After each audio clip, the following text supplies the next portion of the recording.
All right, good afternoon, everyone. Welcome to the February 10th Macon County Board of Commission meeting. This time I'd like to call it to order. And it was a beautiful spring-like day. And Commissioner Breeden says if I'd move on with it, we may get done before dark. So we're going to try. I'd like to start off with announcements. Ms. Tammy? We can't hear you back here. Okay, I'd like to start off with announcements. Testing. Mrs. Tammy? She does not have any. No announcements. Okay. Mr. Breeden? No announcements. Commissioner Antoine? Full house. Thanks for everyone for being here tonight. Commissioner Shields? Happy Valentine's. Commissioner Sherrill? Mr. Chairman, this might be the longest announcement in Macon County Board of Commissioners history, but I think it's very important that we follow through with this. I'd like to take a little time to reflect about the last 3 years and take a look at where we were, where we are, and hopefully where we're going. When I was first sworn in December 22, the first half of my term was a very bumpy and rocky road. When I knew what was happening or not happening, and all the complaints were overwhelming at times. A list of some of these issues were our properties falling apart, the needs of our county, some of the major issues that were going on with the fire departments, animal services, library, new school construction, school needs, landfill issues, recreation needs, economic development, the budget, taxes, protecting our poor people and all of our citizens on a fixed income while being fair to all of our county employees. Needs in Nantahala, Otto, Scaly Mountain, Highlands, and in Macon County in general. Let me start by saying our budgets and fund balance at a time is $55 million. They've been out of control. The undesignated fund balance was as high as $55 million. At that time, the state recommendation, but not law, it's a recommendation, was 8%. And therefore, we should have had $4.5 million in undesignated fund balance. The undesignated fund balance belongs to the taxpayers of this county and should be used for their benefit in concert with the assets that we oversee on behalf of the taxpayers. Most of these issues were identified by our former board and our current board, and with the help of many county employees that have worked tirelessly serving the taxpayers. Problems that have been identified and corrected by your boards and your county employees are as follows. HVAC and fire alarm panel at the courthouse replaced. Problems with the trees and roots at the courthouse square removed. Clock tower renovated, completed. Issues at the library operations, new contract instituted. Major issues with the library building, repairs complete. Library roof issues in process. Building at Early College in process. HVAC at Health Department and DSS completed. Backlog of permits, environmental health, backlog drastically reduced. Consolidation of Health Department and Animal Services completed, and I'm happy to say I've had 0 complaints since this happened. Failing sewer pumps at the Health Department installed. Issues at the landfill under review. New cell at landfill approved. Body scanner at detention center added to budget, installed, and completed. Problems at Parker Meadows, some subcontracting maintenance, and no more complaints. Water consumption at Wesley Park, where the water was being purchased from the town of Franklin. A new well has been drilled, and we're saving the taxpayers money. We're looking at more subcontracting of maintenance to improve property and save money. Change of land disturbing to state standards from a ½ acre to an acre. Sale of the old Gulf Station to private sector to assist in economic development. Macon County Transit has new vehicles, renovations, and new shelter. Old Pine Grove School, we stopped the sale and turned the property over to the community for a community center and installed the HVAC system and helped with much needed repairs before the turnover. Cowee School leased to nonprofit after we did the repairs that was needed out there.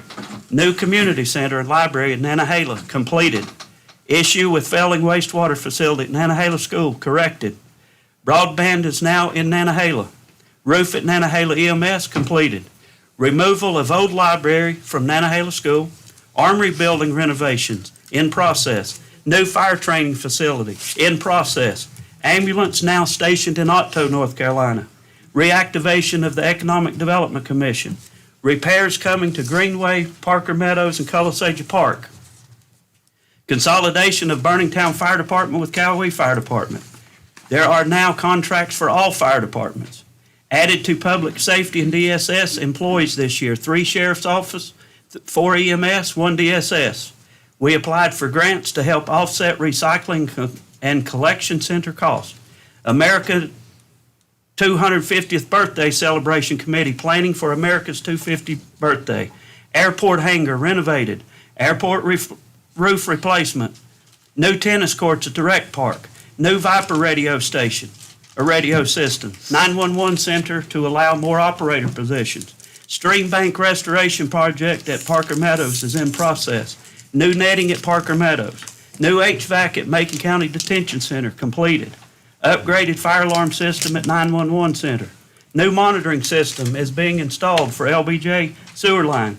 Enacted evaluation report for county manager and county attorney.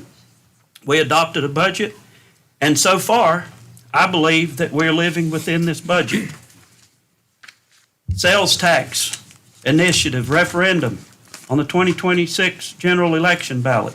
Referendum on alcohol sales in the Macon County in 2026 general election. New HVAC system at Scaly Mountain Community Center. Highland School soccer field soil study. Highland School renovation is completed. Highland School expansion is completed. Funding approved for school lunches for Highland School and Franklin High School. Funding for Highlands Recreation completed. Funding for Highlands All-Inclusive Playground completed. The new Franklin High School is in process. Macon Middle School has a new track. Macon Middle School also has a new locker room building. The Higdon property was purchased and turned over to the Macon County Schools. Funding has been increased to Macon County School System since I've been on this board. A study on how to use opioid funds is in process. The middle school sewer gas problem has been identified and, as far as I know, corrected. Southwestern Community College has increased funding. We have approved building repairs and renovations for Southwestern Community College buildings. We have implemented the Gym Capital route to Asheville for Macon County Transit. Macon County constantly applies for or is looking for grant funds. We have helped fund the skate park at Whitmire Park in Franklin. New ambulances have been purchased. New vehicles have been purchased for Macon County Sheriff's Office. New trailers have been purchased for Highlands Transfer Station. Squad 4 has received additional funding. The CTE program for Macon County Schools has been expanded. Land has been purchased adjoining Nantahala School. Improving the rec park in Nantahala is under consideration. Consideration and discussion is occurring with respect to Southwestern Community College driver training facility to incorporate CDL training in Macon County. A new motor roller trailer for dental care is now traveling around to our schools. Appointments have been made to the library board. Appointments have been made to all other boards when the current terms expire. I'm sure that I've missed some things. However, you should get the gist of what your board of commissioners has done for the taxpayers and the citizens of this county. I know the papers don't report on this, but folks, I decided to run for re-election because there's a lot more to do. I'm a workhorse, not a show horse, okay? This is my future. This is why I'm running for office. John. A new justice center. Point of order. Hey, John, can you wrap this up? Let's Yes, move on. I'm giving you a vision why I'm running. No. This is a meeting. Okay. The future of Macon County. We need a new justice center. That was identified as the #1 project in Macon County. It has been pushed back. It's time to do it. Improvements to or a new senior center. A new location for the offices currently located in the basement of the courthouse. A new location for the Veterans Office. Review and change as necessary our county ordinances. restructure the Macon County Planning Board, complete the much-needed improvements at Macon County Rec Park, expansion of Zachary Park, Highland School soccer field, an increased focus on economic development, improvements to the courthouse square and courthouse annex buildings and grounds. If needed, integrate nonprofit help with animal services, a Macon County Convention Center, and continue identifying buildings, needs, and repairs. A plan moving forward with garbage and landfill, sell unnecessary county-owned vehicles.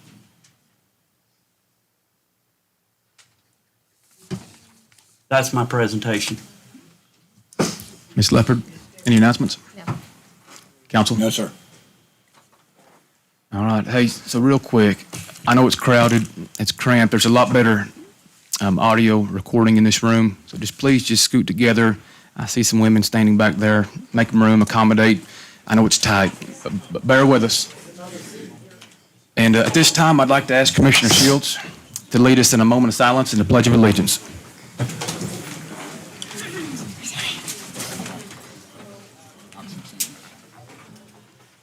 Bow your heads, please.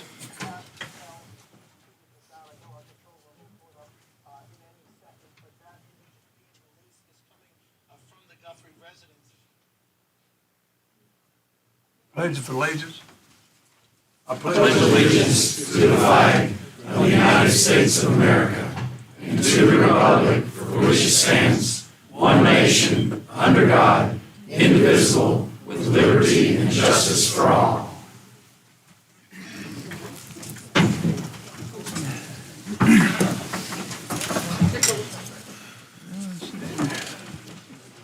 All right. Thank you, Commissioner Shields.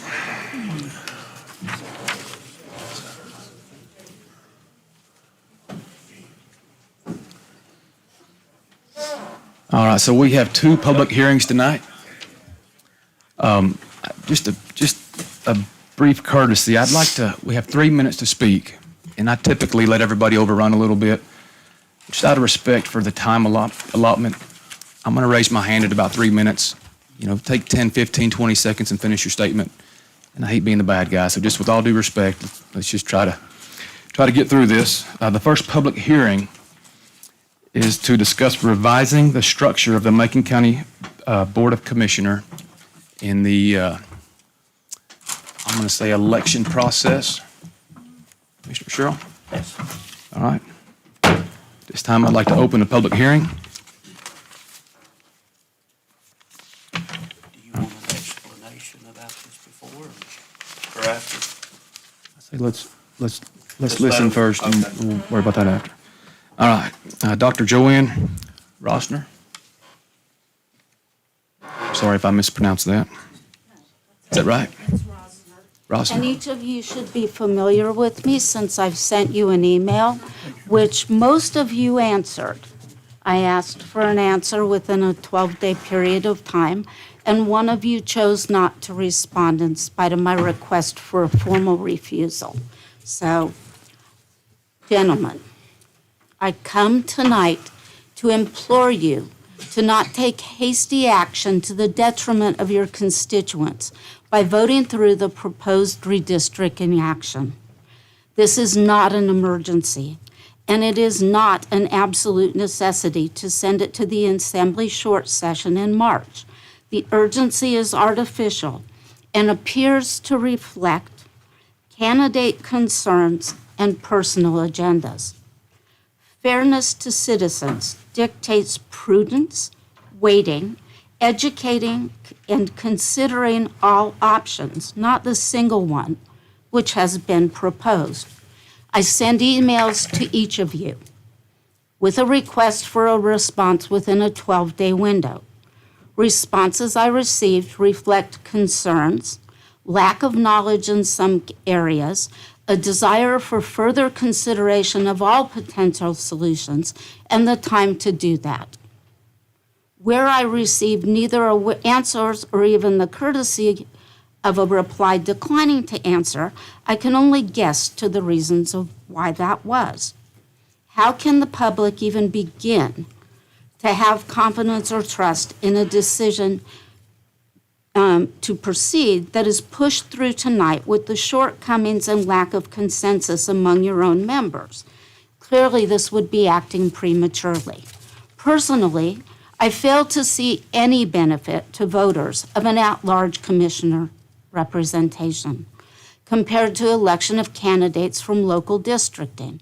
If redistricting is required, why has the option of continuing representation solely by candidates within new districts not even been considered? Persons living in the area have both a more intimate knowledge of issues and a vested interest in resolving these concerns. I would consider that this might require a ballot referendum. Again, I implore you prayerfully, please place the interest of citizens ahead of potential candidates and allow time for appropriate consideration. I beg you to be transparent and disclosive with the public. This is the only way we can have faith in local government. And I still have 14 seconds. I'm doing a free vaccine clinic on Valentine's Day at the fairgrounds, if you know anybody who can't afford their pets. And I was unaware that commissioner meetings were a platform for political agendas and seeking votes. I go on record as saying that the announcement made by John Sherrill tonight was inappropriate in this forum. All right, with all due respect, I need to move on. Thank you. Amy Patterson.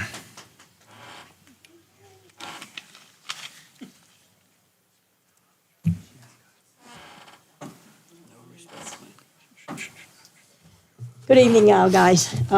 It's good to see y'all, and I appreciate the opportunity to come and talk about this. I would echo some of the things that Dr. Rosner said, is we need to take our time and figure out what's best. I think the priority is voter representation. It's not who goes where or those kind of things. And the structure of the North Carolina laws allow a lot of different electoral organizations, whether they be at large, some of them at large, some of them a district within the same county, many different things. I'm sure your lawyer has already told you about the 15380, 15322, 15358, 15360, all those applying to how you can restructure your electoral process for county commissioners. I think it is incumbent that you realize that we are not a homogeneous county that has a even spread of population across the county. We have 46% of our land use is federal land. Okay, that is much concentrated in the western and northern part of the county and in the southeastern part of the county. So the population center is in the middle of the county. That population center is well represented with 3 board members. The problem is where we have less of the population, we still have needs and need to be represented, and we don't have a way of doing that, particularly with these at-large elections. So I would urge you to take a look at some of the things and the way they do it. The North Carolina Association of County Commissioners has a table that shows pretty much every way that counties do it. They do it in many different ways. They do 4-year terms, 2-year terms. Some of them, even on the same board, have 4-year terms and 2-year terms. So there's a lot to be learned and to be figured out. The other thing that I would say is there's 2 years ago in '24, we did the housing assessment survey. There's a lot of demographic information in that in that study, and that is a very current study, and it would behoove us to actually take a look at some of that things so we can understand not only where the economics of our county is, but where the populations of our county is, and how everybody can be represented in this county. Oh, I have 21 seconds, so I'll just stop it. Oh, I was going to say, you know what? I would like to see more districts, and district-only voting. In other words, I would like to be able to vote, and only me vote for what's in Highlands. I'm in Highlands. What's in Highlands, and let the rest of the county vote for their representative. So that the representative that I have is one that I actually have, or my district has actually voted for. Thank you. Thank you, Ms. Patterson. All right, Tom Young.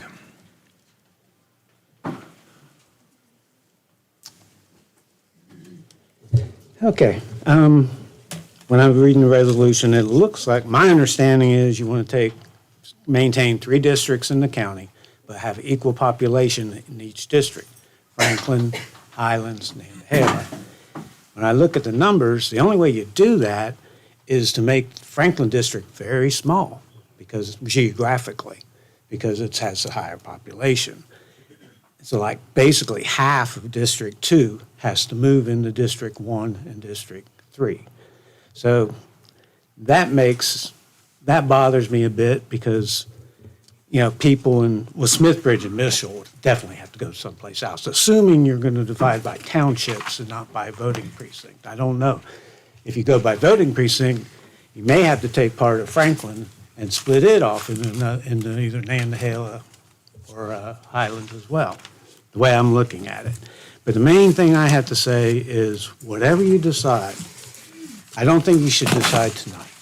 I think you should, if you want to make a plan, go ahead and go to the Carpenter Building and say, we're going to have public input evening, allow the public to come. You present your plan to the public in that setting where you can have more dialogue and discussion, not this.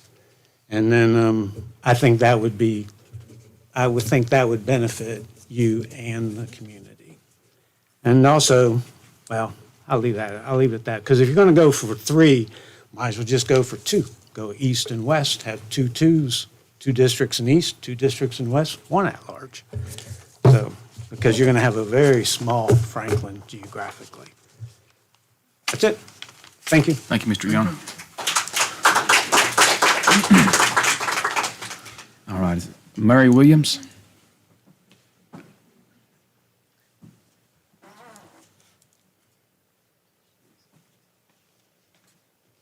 I'm Mary Williams. I live in Lower Burningtown, so I'm in the Nantahala district. And I want to thank the board tonight for airing this out. I was concerned that it was going to be kind of bypass any public input, so I appreciate y'all kind of backing it down, slowing it up, and letting us voice, our concerns after the article in the newspaper, bringing us up to speed on kind of what's being proposed. I echo what previous people have said. I think this needs due deliberation. We need to take our time before we jump on making any type of proposed plan that's just been kind of bypassed at times. This is not a state issue. This is Macon County issue. And it needs to focus on the representation of the residents here in Macon County in our respective districts. And I think it's only equitable and expected that a resident who lives outside the district would not be the one to be representing that district in the board situation. I think in the Burningtown area, certainly an at-large person would not know the issues that we are dealing with in Lower Burningtown. We have a more defined individual to go to who actually lives in that type of setting. So I just appeal to the board to vote on just not making any quick decisions tonight. Put it off, study. I like the idea of maybe public input at the Carpenter Center. There might be some very innovative, reputable, and representative ideas that might come forth. So that's all I have. Thank you. Ms. Williams. All right. Linda Tyler.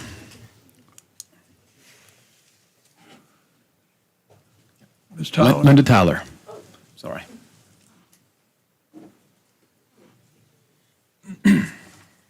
Well, I think I'm probably saying a lot of the same things that other people have, but I think it's good to reiterate it.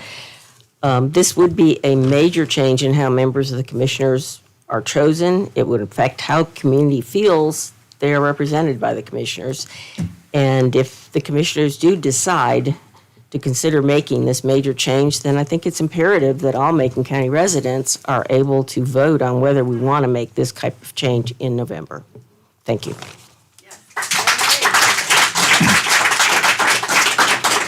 Thank you, Ms. Tyler. Jim Tate. Thank you, gentlemen, for having this public hearing tonight and giving us the opportunity to speak.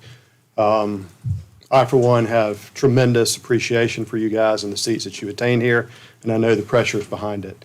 I am imploring you that if y'all do decide to move this forward, to please take your time with it.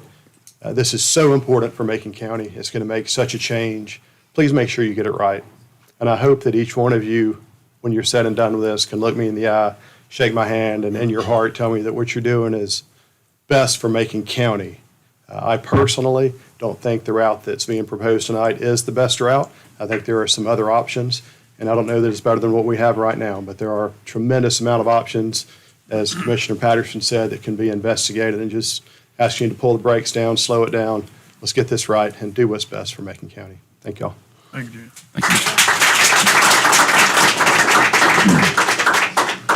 Jeff Weller.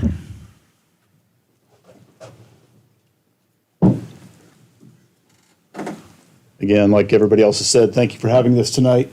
I'm gonna keep mine short and sweet, but I want to make sure, again, like Jim just said and several other speakers have said, let's make a decision in time. Let's talk about it. Let's have meetings. Let's find out what the options are, and make sure that it's the best thing for Macon County and not just, and sorry fellows, but not just the candidates. Make sure it's good for the constituents overall. So I will keep it short and sweet. Thank you. Thank you, Jeff. All right. John Muir. Thank you all, gentlemen, for having the meeting tonight. I'm going to echo what everybody else is saying. Macon County is very diverse and geographically different across the area. I think it's important that we have commissioners that live in these communities, can represent these communities. Someone that lives in Nantahala needs to know the problems Nantahala is facing and be on this board to represent that community. Same with Highlands. And frankly, Franklin has a lot of representation, has a large portion of this.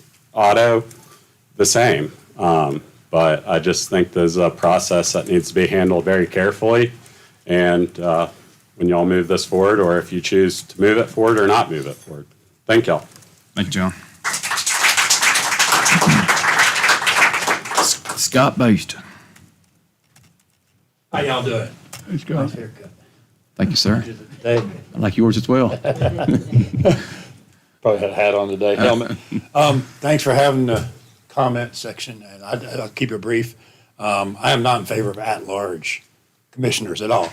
Personally, I wouldn't mind seeing 5 districts, and we vote on our, I don't want to vote for Highlands.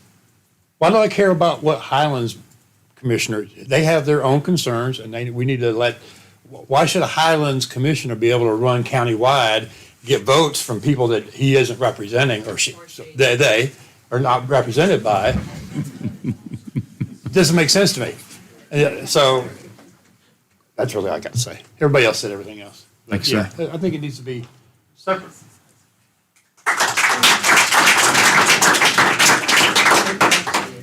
Lisa Walker. I should say ditto, but I spent time doing this. So I'm not going to. Thank you for the opportunity to speak. I live in District 2. And first of all, I was a little disappointed, and I'm here to express my disappointment in this redistricting effort. I was disappointed to hear that this proposal had already gone to the state legislation without any input, for public input. It just seemed like trying to get something in real fast and loose without any comments from the public. Second, quite frankly, if we do 2 at-large and 1 county commissioner per the 3 districts, in 5-6 years from now, we could be sitting here with 3 county commissioners, which would have the majority from Nantahala or from Highlands, with the vast majority of the population here in Franklin. So I am opposed to this redistricting. I think it's a short-term solution for, I don't even know what the problem is, you know? I mean, this is working, what we've got is working. So I don't understand why we're even doing this. And if there is a problem, then you need to let the public know what the problem is so we can be part of helping to define what the solution is.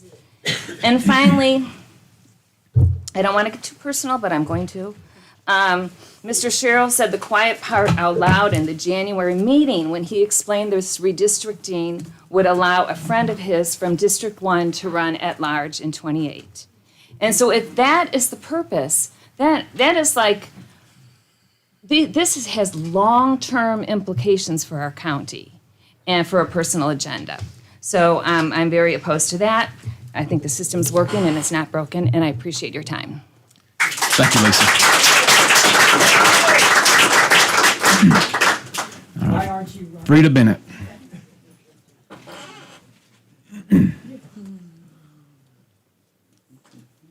A teacher with her note card. Thank you for letting me speak. I got sent emails and I got 3 answers. 2 were so nice and kind. One gave me the feeling that I'm not liked at all as a Highlander, but that's not the way I'm here tonight. Tonight I'm here just to say this is not the way to go. I've taught history, geography, civics for 34 years. I've taught people the proper way, and I've looked at it, I've researched it. There's no reason. You're going to have to look at the census in 2030. The state does not even allow state districts to be changed mid-census. So anything we're doing now is going to have to be looked again at the census in 2030. It's just too rushed. I don't see, as it's been pointed out, why there's anything wrong. At least I haven't been told that there's been. And it could create a monopoly on power. I'm not saying gerrymandering is the reason. It may present itself to be advantageous, and that's something that we would like to avoid. But Lord have mercy, how many people really want to drive up the road to Highlands on that gorge on a winter's day to represent us? It helps to have people in our own districts. Let us vote for our own people. At large, I don't know other people who are running. You probably, most people wouldn't know them. And so you would just keep the same people in office. And I've researched this enough. I'm mentioning the cons. I found about 25 specific ones. Pro, about 2. And and I heard it may be against the law if we're not proportionately representing population.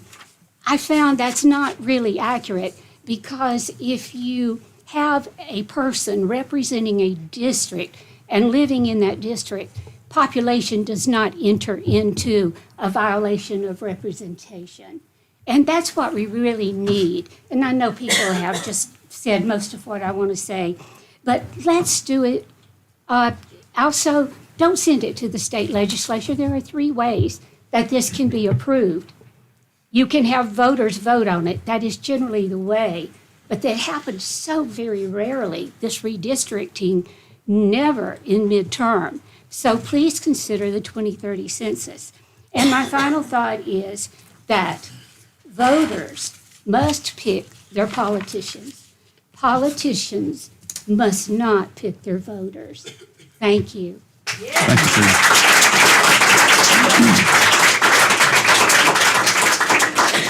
All right, Patrick Taylor.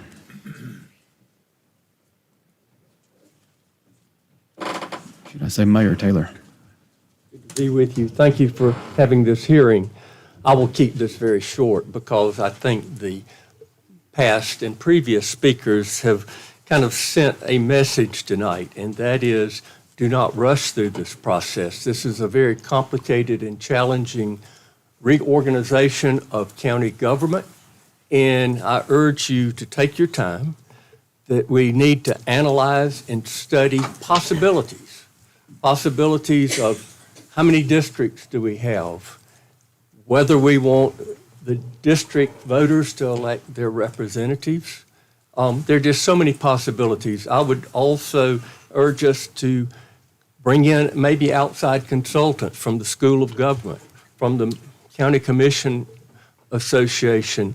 look at the demographics that we're dealing with now as revealed in that recent housing study. But I think it's important that we make sure that we have input from all residents in the county and then make a very critical and deliberate decision on how to reorganize the districts. Thank you very much. Thank you, Mr. Taylor. All right, Caleb Brown.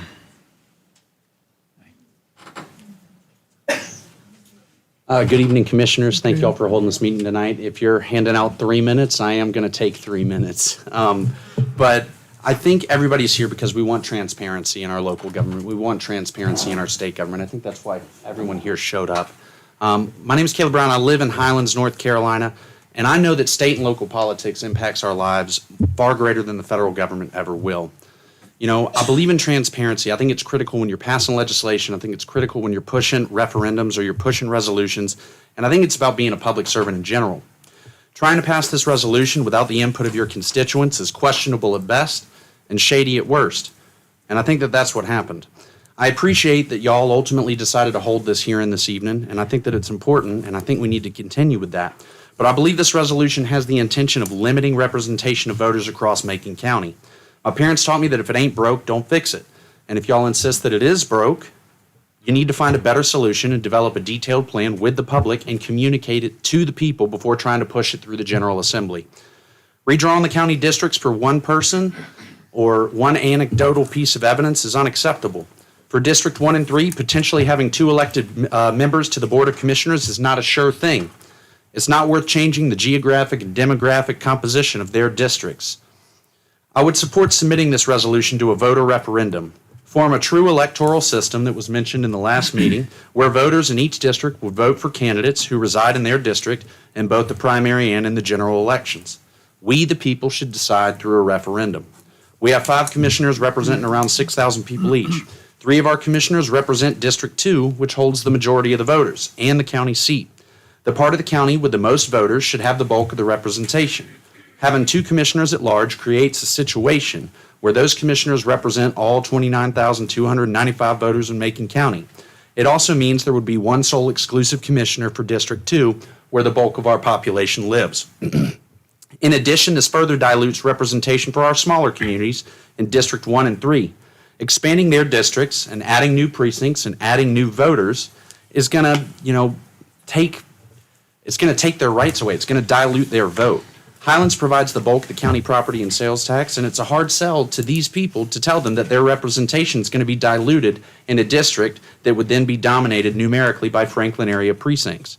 This resolution would also expand District 3, which would diminish the attention to the individual issues in those smaller communities like Nantahala and Burningtown. So in conclusion, if it ain't broke, don't fix it. And if you insist that it is broke, do it the right way and let the people decide. Politicians shouldn't pick their voters. Voters should pick their representatives. The most effective way to resolve this issue is to develop that true electoral system that we talked about, where you vote for a representative from your district to represent you on the county commissioner board. So that's it, really, to be honest. Ain't nothing else to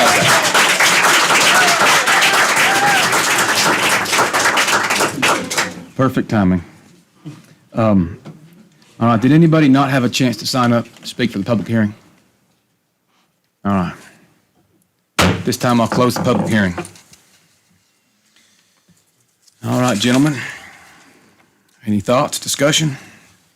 Eric, you going to start or you want me to? Are you going on discussion on that, or are you going on to the next public hearing? I'm sorry. I think we need to, well, what do you think, Josh? No, I'm leaving this up to the board to take action if any so desired. I think there's a lot of misinformation out here, and that's the whole problem. I sat here and respected you guys and listened to every word you said. And I got disrespected in this presentation intensely. I mean, I'm not here to disrespect you. I'm here to represent you. And I'm here to inform you what the true facts are. Now, if you want representation, you must listen to the representative that's here to represent you. And I will tell you, there's a lot of statements there that is untrue. Now, Would you like to go, or would you? I can explain where we are. Okay, so, so the resolution that's before the board for consideration that the public hearing was on was to move to 3 districts with 2 at-large. The reason it is not on for referendum is there's not a statute that allows for that type of governance and that type of structure. There are 2 ways that a county election system can be changed. The first option is would be to vote a referendum, and those are governed by NCGS 153A-583 A, B, C, and D. A is an entirely at-large, doing away with the districts altogether, where you would have 5 commissioners elected by the general voting public. The second one is true electoral voting districts, and this is 58.3B, where only the people in each district can vote on the candidates from that district in both the primary and the general. There is option C, which is electoral voting districts in the primary, where only the people in each district vote on the candidates from the district in their primary, but with a countywide vote on all candidates in the general election. And then the fourth one is a general residency voting, wherein the candidates must reside in their district, but it is still a countywide vote. Okay, so if to do the proposed resolution with 3 districts and 2 at-large would require the second option, which is through a local act through the General Assembly. And so that is why it is not on for referendum, is because this type of governance this type of structure would not be permitted to be voted on under the statutes. And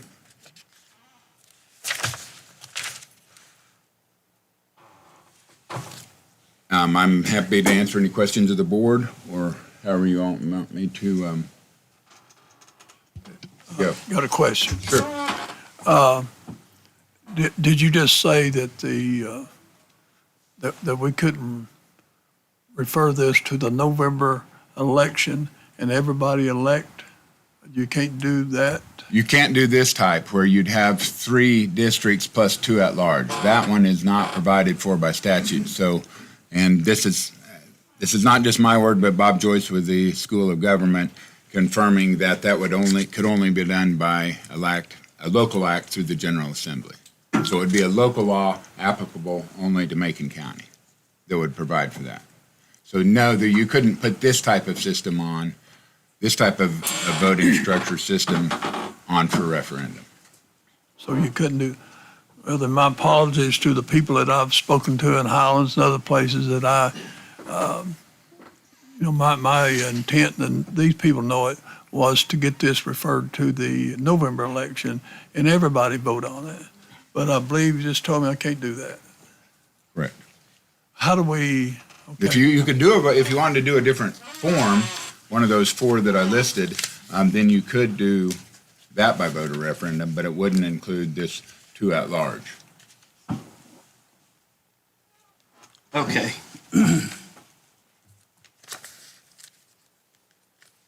This is all about fairness. And the way this county is structured right now is unfair to the people of District 1 and District 3. You have, and I'll just back up, in 2002,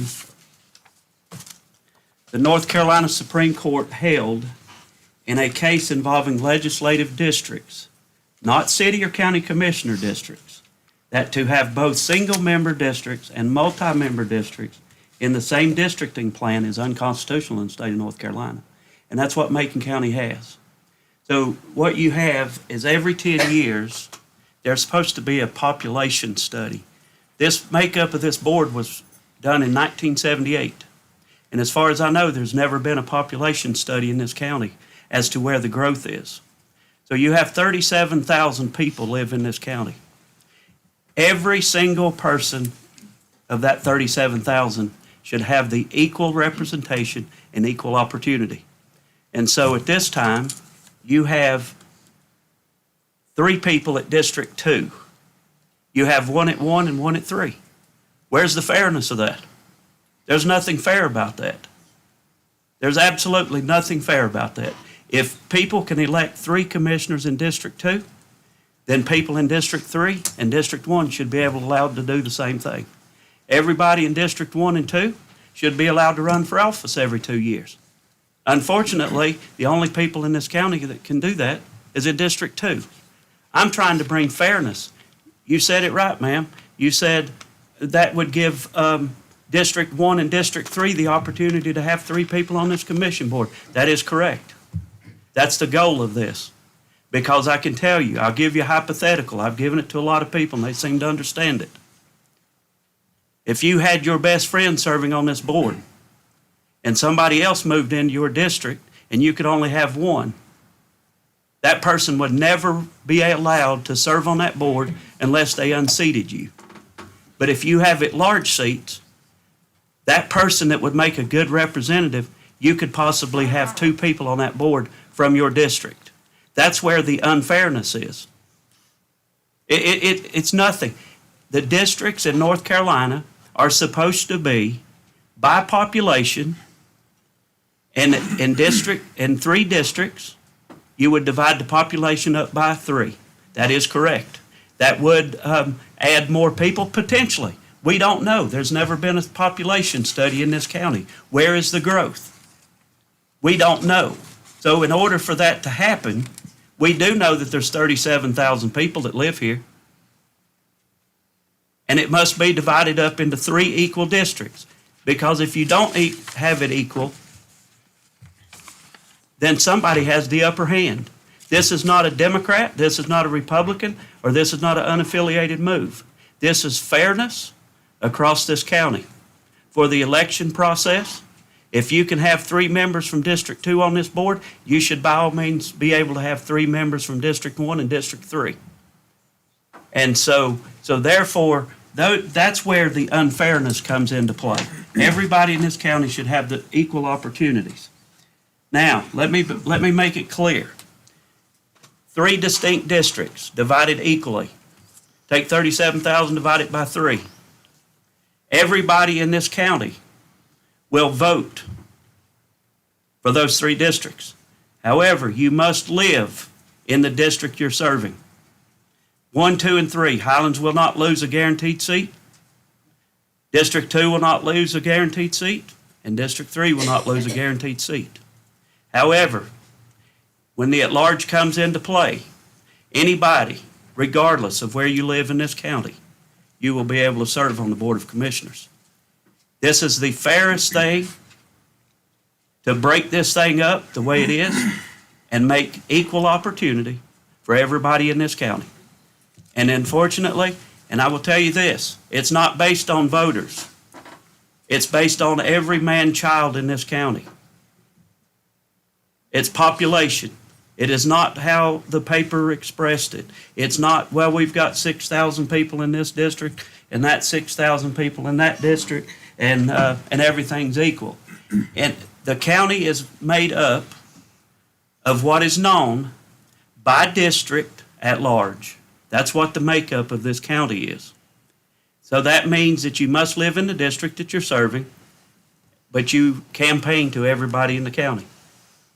So therefore, that's an at-large. The same way with at-large seats. At-large seats says that everybody in the county votes for you, and everybody in the county can run for office. Let me help you just a minute. Listen, I don't like the tension any more than anybody else in this room, but I feel like it's my job to maintain order. And a lot of the side conversations and discussions, listen, please respect this process. All right, we can move on, let the commissioner speak, and if you have an outburst, step outside, do your thing, and come back in. I'm sorry to say that, but Commissioner Sherrill, let's finish up and move on. Well, I mean, and I'm just trying to get people to understand that this is all about fairness. It has nothing to do with being unfair.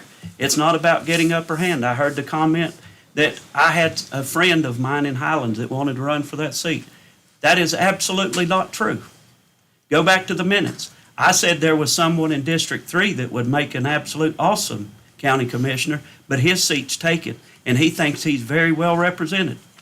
So why would he unseat the person that's representing him? That's what I said. So, I mean, you know, we everything that we hear may not be necessarily true. I've talked to a lot of people over the last week in Highlands about this. And there's so much misinformation and disinformation out there to get people to understand this. In my opinion, one other thing, this is not new. The former Board of County Commissioners passed this resolution in '23. It went to the state. We had public commented on it in '23. It went to the state legislators. They ran out of time to produce this local bill. This is nothing different. This is exactly what we passed. Our state legislators asked us, since we had a new board member, to allow that board member to vote on it. That board member didn't understand it. Now he understands that the people in his district is disenfranchised, just like District 1. There is nothing taking away from District 1 of what has been said, nor is there anything being taken away from District 3. District 1 and District 3 has everything to gain and nothing to lose. District 2 will have one representative on this board, as the law says that it should have. Because what we have on this Board of Commissioners right now is we have 3 votes to 2 votes. So in other words, we are elected at large. Everybody on this board right here represents every citizen in this county. Because we're elected by them. I don't just represent Highlands. I gave you the list. We did a lot of stuff for Nantahala. That's not my district. But we included every community in this county. That's what we do as a county-wide representative. But the North Carolina Supreme Court says single-member districts mixed with multi-member districts is unconstitutional in the state of North Carolina. That's what I'm bringing forth to you. This system, yes, it's worked since 1978.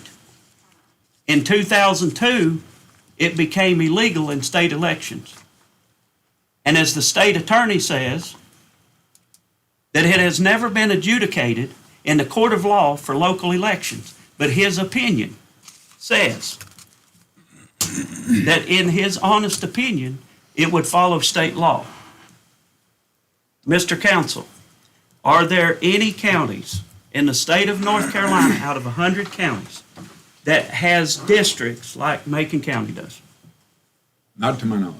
Okay. Out of 100 counties, folks, not one county in this state elects its county commissioners like Macon County does, because it's unfair. I'm trying to bring fairness to you. I did not just throw this thing out of the hat somewhere. Our state representatives support it. Send us a new resolution with a new vote from the new board member. We're in the short session. They have to get this bill ready in order for the state legislatures to introduce this as a local bill in the General Assembly. So yes, we are on a time crunch. The system is broken. The system is unfair. And I'm trying to represent all of you to bring fairness to every one of you. That's what I'm doing.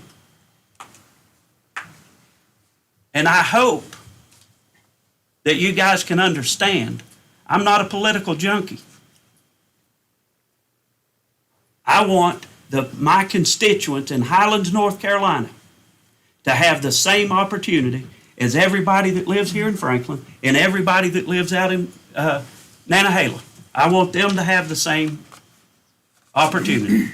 And if that looks like that you can campaign across this county and you can run for office and you can get elected by the people at large, then you deserve to be serving on this board, regardless of where you live. And I hope that I have explained this in depth and cleaned up some of the mass confusion.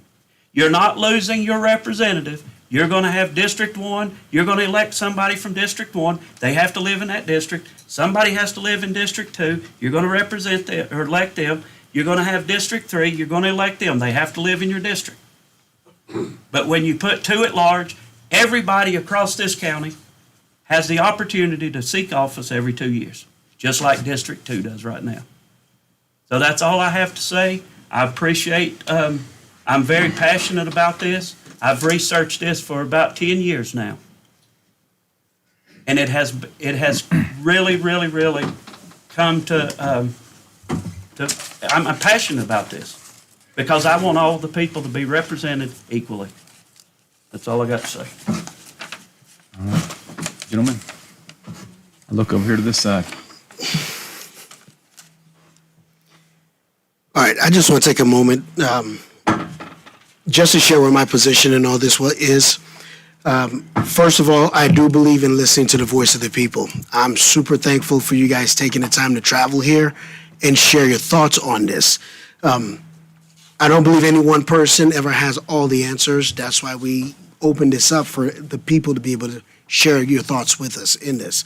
And I heard some great suggestions tonight. You know, the reason why initially I was in favor of this is because when I ran 4 years ago, I did notice that in my district, District 2, our citizens had an opportunity to run every 2 years. But I did notice for District 1 and District 3, once you got someone in for that, they were locked in for 4 years. So you didn't have the same opportunity. That's the first thing that I looked at that made me feel like that part of it was unfair. Now, at the time, I did not know all the other ins and outs of it. I'm just being honest with you and letting you guys know where my thought process went with this. The two main suggestions that I've heard tonight is one, to slow this process down so that everyone has a chance to talk about this. And the other suggestion that I heard was to put this on referendum. Two great suggestions, okay?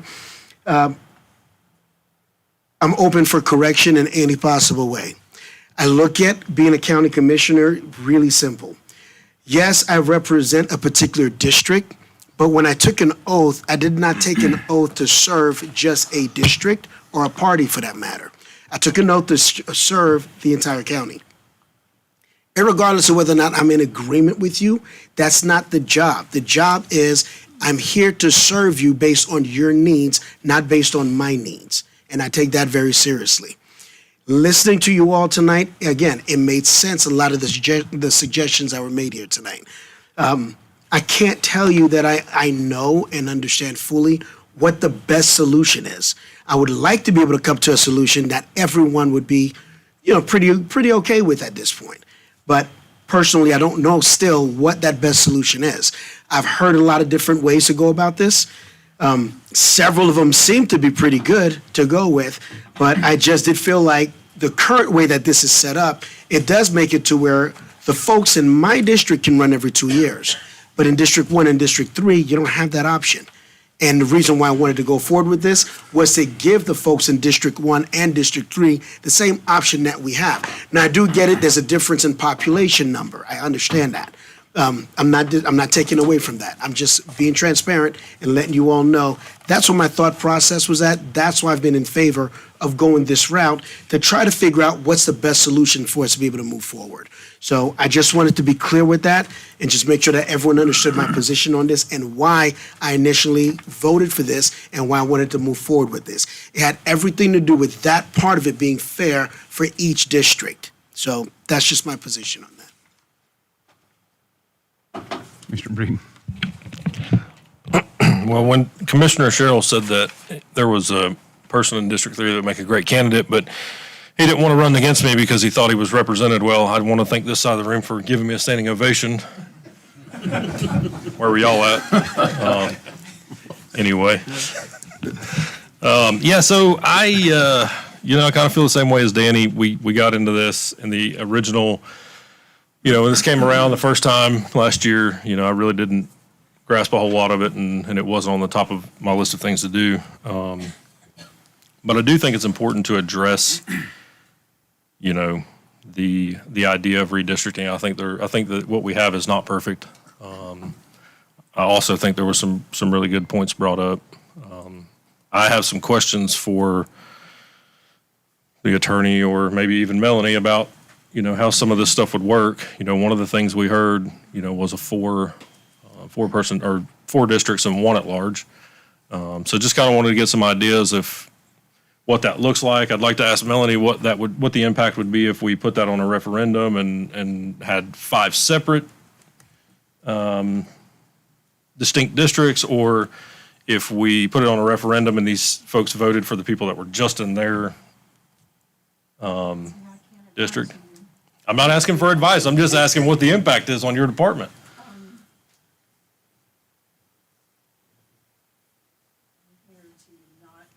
This or not to discourage this. I'm here to implement the changes that you guys make. Personal level, if I can say that, and not be an elections director. I mean, it sounds like to me they voiced their opinion tonight.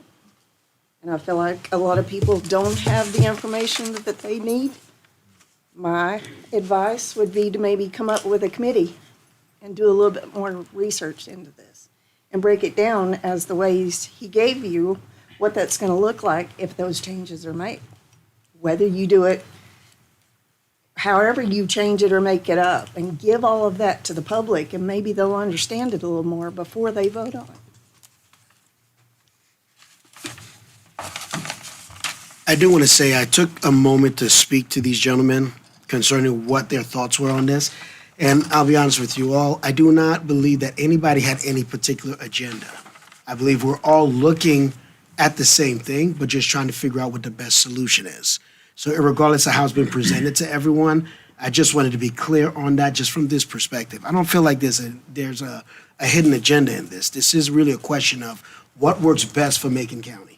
I think our board has done a pretty good job with several different issues going across different lines.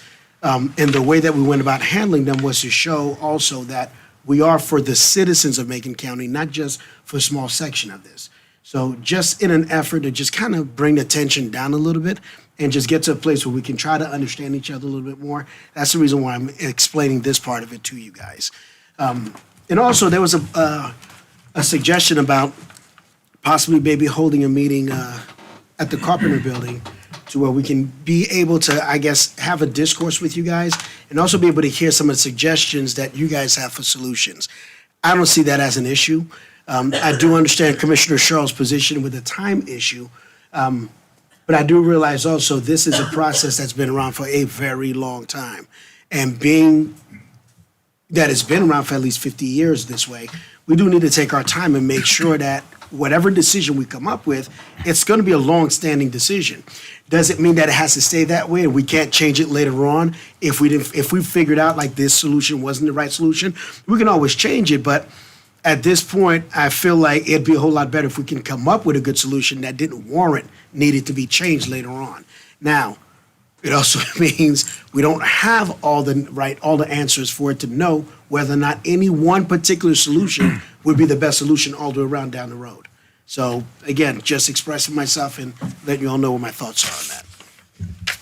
And I think, if I'm correct, Eric, the only way that you could put it to a referendum is to change the wording or just put it out to the voters, we'd like to make a change to the board.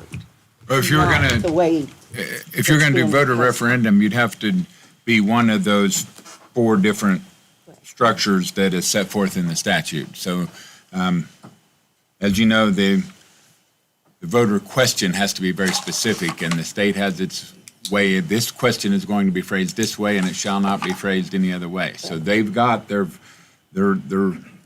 language that they allow for those 4.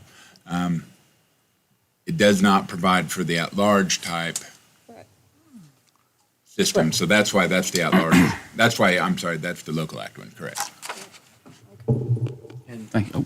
Another thing that I'd like to add is, if anybody was paying attention, we passed a resolution in December to send this to the state, and it was a blank resolution. And council started dealing with state attorney, and they said she's never heard of a time that state legislators would take a resolution without what our intentions were. And so that's why we passed that resolution in December, is to get permission in short session so we could do this. Well, then they came back and said, no, we want to know how Macon County intends on redistricting the county. So we went right straight back to the resolution that we passed in '23. And that's how we got where we are. I was trying to do it to where we got permission from the state. The state recognizes there is a problem in our election process, and then we could have these hearings. But then, like I said, we went back to the resolution that we passed in '23. So that's why we did what we did. Let me share a few. I'm sorry, I was going to ask Eric, if this goes on referendum, what are the options that we have to choose from to go on referendum? Those are those four that I stated. Do you want me to? Yeah, if you could read those out again. Okay, the four that are available for voter referendum, and this is under 153A-583A, B, C, and D.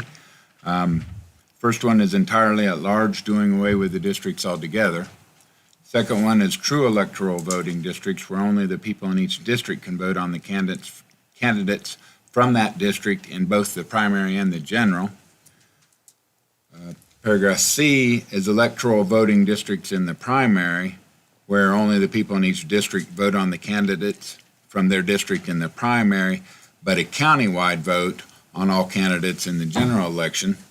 And then D, which is general residency voting, wherein the candidates must reside in their district, but it is a countywide vote for all candidates from all districts in both the primary and the general. All right, so I'm going to make a few comments and try to wrap this up. I've got a voter population list, and this is but District 1 has about 3,200 voting members. District 3 has about 6,000 voting members, and District 2 has 17,000, right? So 3,000 in District 1, 6,000 in District 3, and that's kind of how you see the representation we have. Essentially, we're several times that, and that's kind of why we're there. But I do think that things need to be recalibrated. I think there's merit to the conversation of everybody in the county having the opportunity to run every 4 years. But I'll also agree that, I want to see, I'll echo my comments from last month, a comprehensive study that involves other counties in our region, like-kind counties, maybe down east, right? Maybe some consultants from the State Board of Elections, right? Maybe some community members at large. Like this, I'm not in a hurry right here. I feel like it's been in place for 50 years. We may recalibrate it, and it may come out that what we have is perfect, but it may come out that we need to cut the county into into quarters, and then have one at large. And I feel like I want to see all the options in front of me, in front of you on paper. I'm a visual person. I want to see it on paper and what it's going to look like, a concept of the precincts and how it's broken down. And I feel like it's easier to metabolize, and I don't feel like all of you would be in this room if it were visual and you held it in your hand and you can say, well, you know what, this really isn't that bad for Highlands. But when you don't really know, I think it's hard. And I'll throw another one out there. What about the school board? Right? If we're going comprehensive and we're worried about this, it might be time to do a census and recalibrate that while we're at it. So they're going to kill me for bringing that up. But honestly, if we're going to open this can of worms, let's do it. Let's do it right. Let's do it entirely. And it may come back that this is the best method. It may come out that what John has is the best method. But I feel like I've yet to see in writing a visual what this is going to look like, how it's going to affect me. And I'm worried right now, and this is selfish, and I'll make the comment. I live in Otto. I'm right beside Flats, Scaly Mountain. If they put me in District 1, I'm Highlands rep. I went to school at East Franklin, and I don't want to be Highlands rep. Don't take offense to that, Highlands, and y'all probably don't want me there either. All right, and that's just the truth. But I want to see what that's going to look like for me before I vote on that, and that's what it's going to take. And I will say, John, there is merit everybody in this county needs an opportunity to run every 2 years. And I like Mr. Young, no relation. I like his thought about, setting up a camp down at the community building. And maybe we can send this to the planning board. That's another avenue that can take this up and make a recommendation. But I think we follow up on this. Keep in mind, we have another public hearing and public comment. So I'm going to try to keep moving pretty quick, but One thing, Chairman, I'd like to ask. Can we agree, as 5 commissioners sitting here, that we agree that this is not fair, the way the Macon County elects its commissioners? It's not fair to everybody in this county. Is that something that, can you agree to that? I think it needs to be I can see recalibrated. parts of it, yeah. I can definitely agree to that. I do think that, so I talked to Representative Gillespie yesterday, Senator Corbin yesterday. I was ready to come in here and do this and vote on it, and we can do that, but I'm okay with taking the time to, we still have time. If we get it to them by our next meeting, if we were to do get some more information on a 4-1, your idea, I just feel like we don't have enough information as it stands right now. There's no other options, and I feel like that's something that we need to take a look at. And I think if we took the next month to do that and build that case and show everybody all the options on the table, I think at that point, to me, it's a no-brainer to do something, because I do not think it's fair the way it is. But I do think we need to give the opportunity to build those cases and to sit down and talk to folks and make sure that everybody understands what we're trying to do, and that we understand what we're trying to do, and we understand what the implications are behind them. So that's what I'll say. And so, I'll just say my piece on that.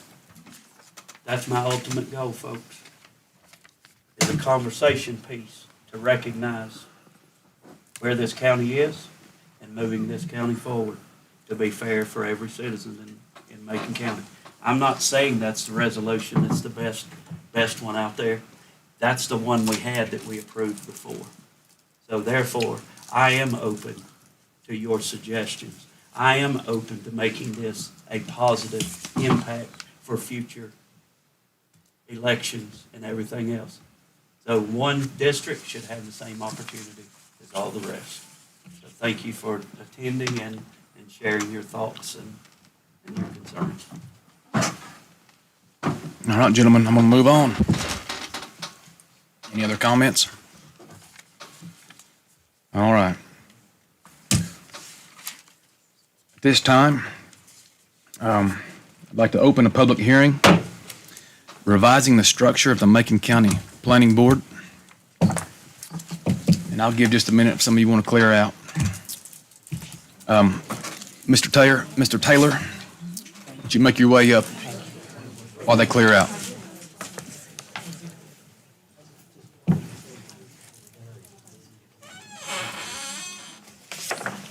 Hang on just a minute. We'll let them go.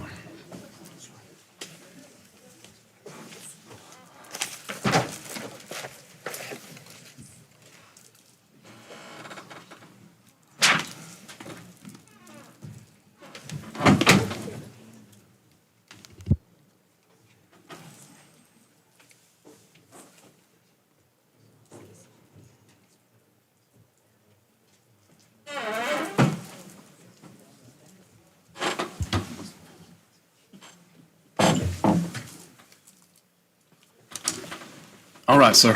Thank you. Thank you. You know, I think the spirit of elected government is to include everyone and listen to multiple voices and different perspectives. I've had a conversation with Mayor Guffey of Franklin. He can't be here tonight, but we both agree that representation on the planning board, the towns should have representation. We have ordinances on erosion control, land use, all of the things that you address with a planning board. So I'm here tonight just to urge the board in your reorganization not to exclude the towns. continue to have a representative from each town as part of the planning process of the entire county. And also, I'd urge that those representatives continue to have a vote as any planning board member would have on the county planning board. So that is basically what I'm here tonight for your consideration, is not to forget that these municipalities, these towns, we're centers of economic development, population densities with residents and neighborhoods, and we don't want to lose our voice on the county planning board. So thank you for your consideration. Thank you, Mr. Taylor. All right, Lee Walters.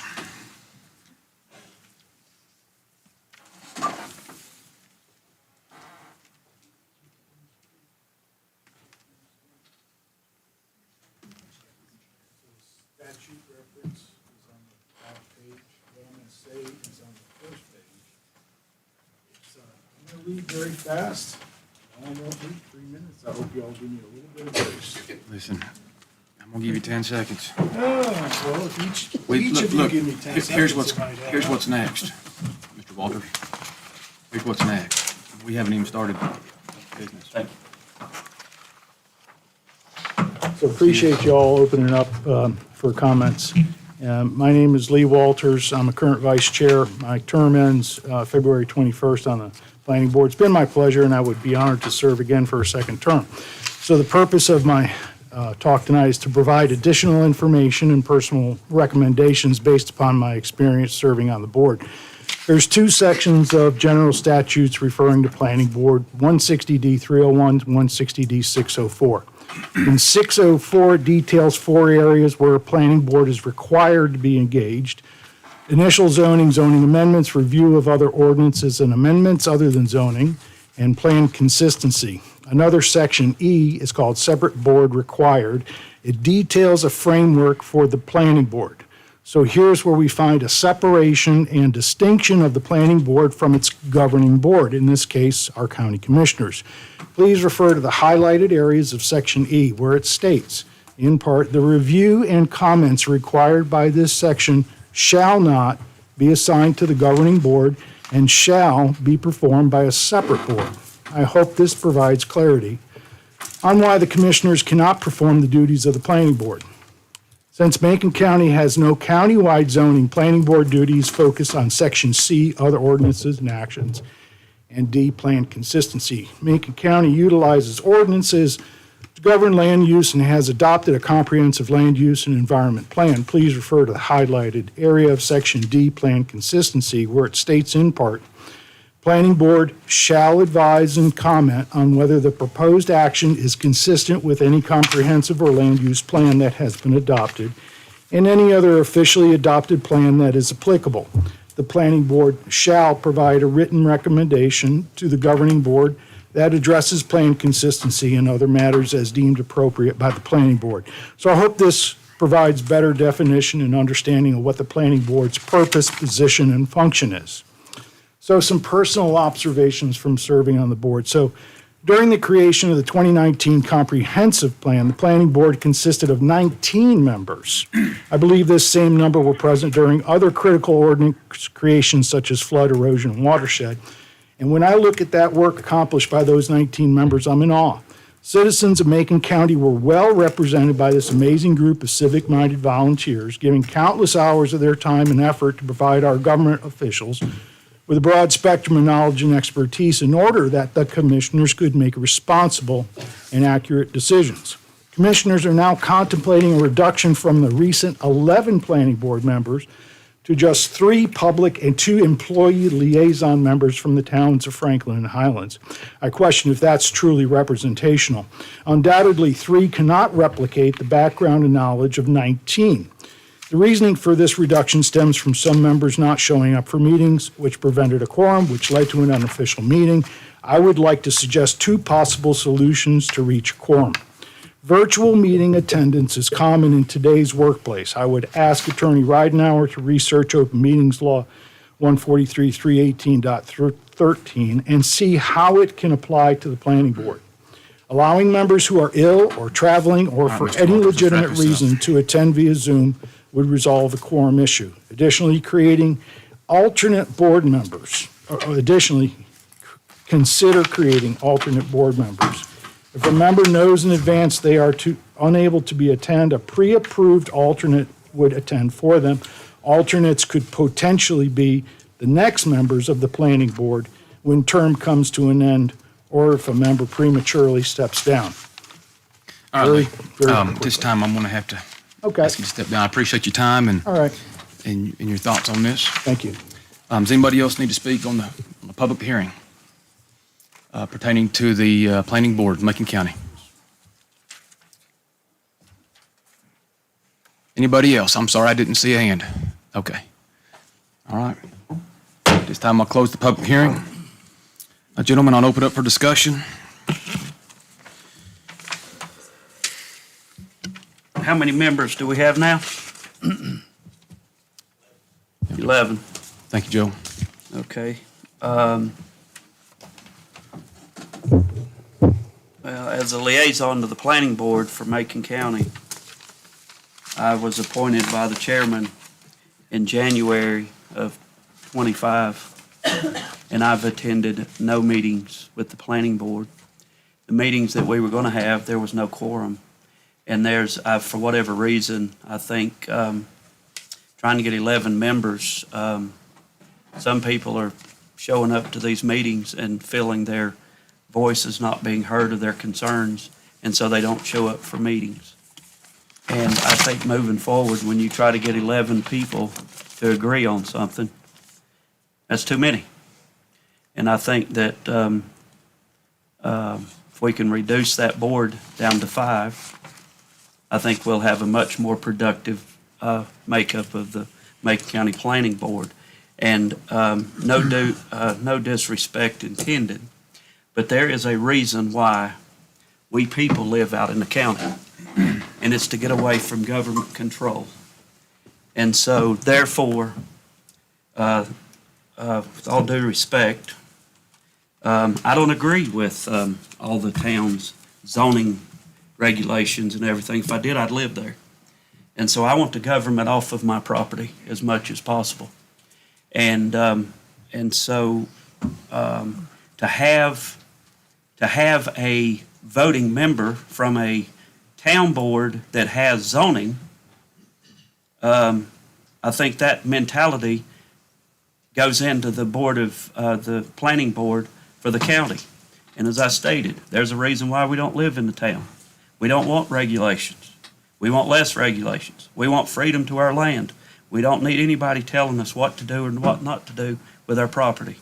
So therefore, I respect the town board members to be a liaison to this planning board.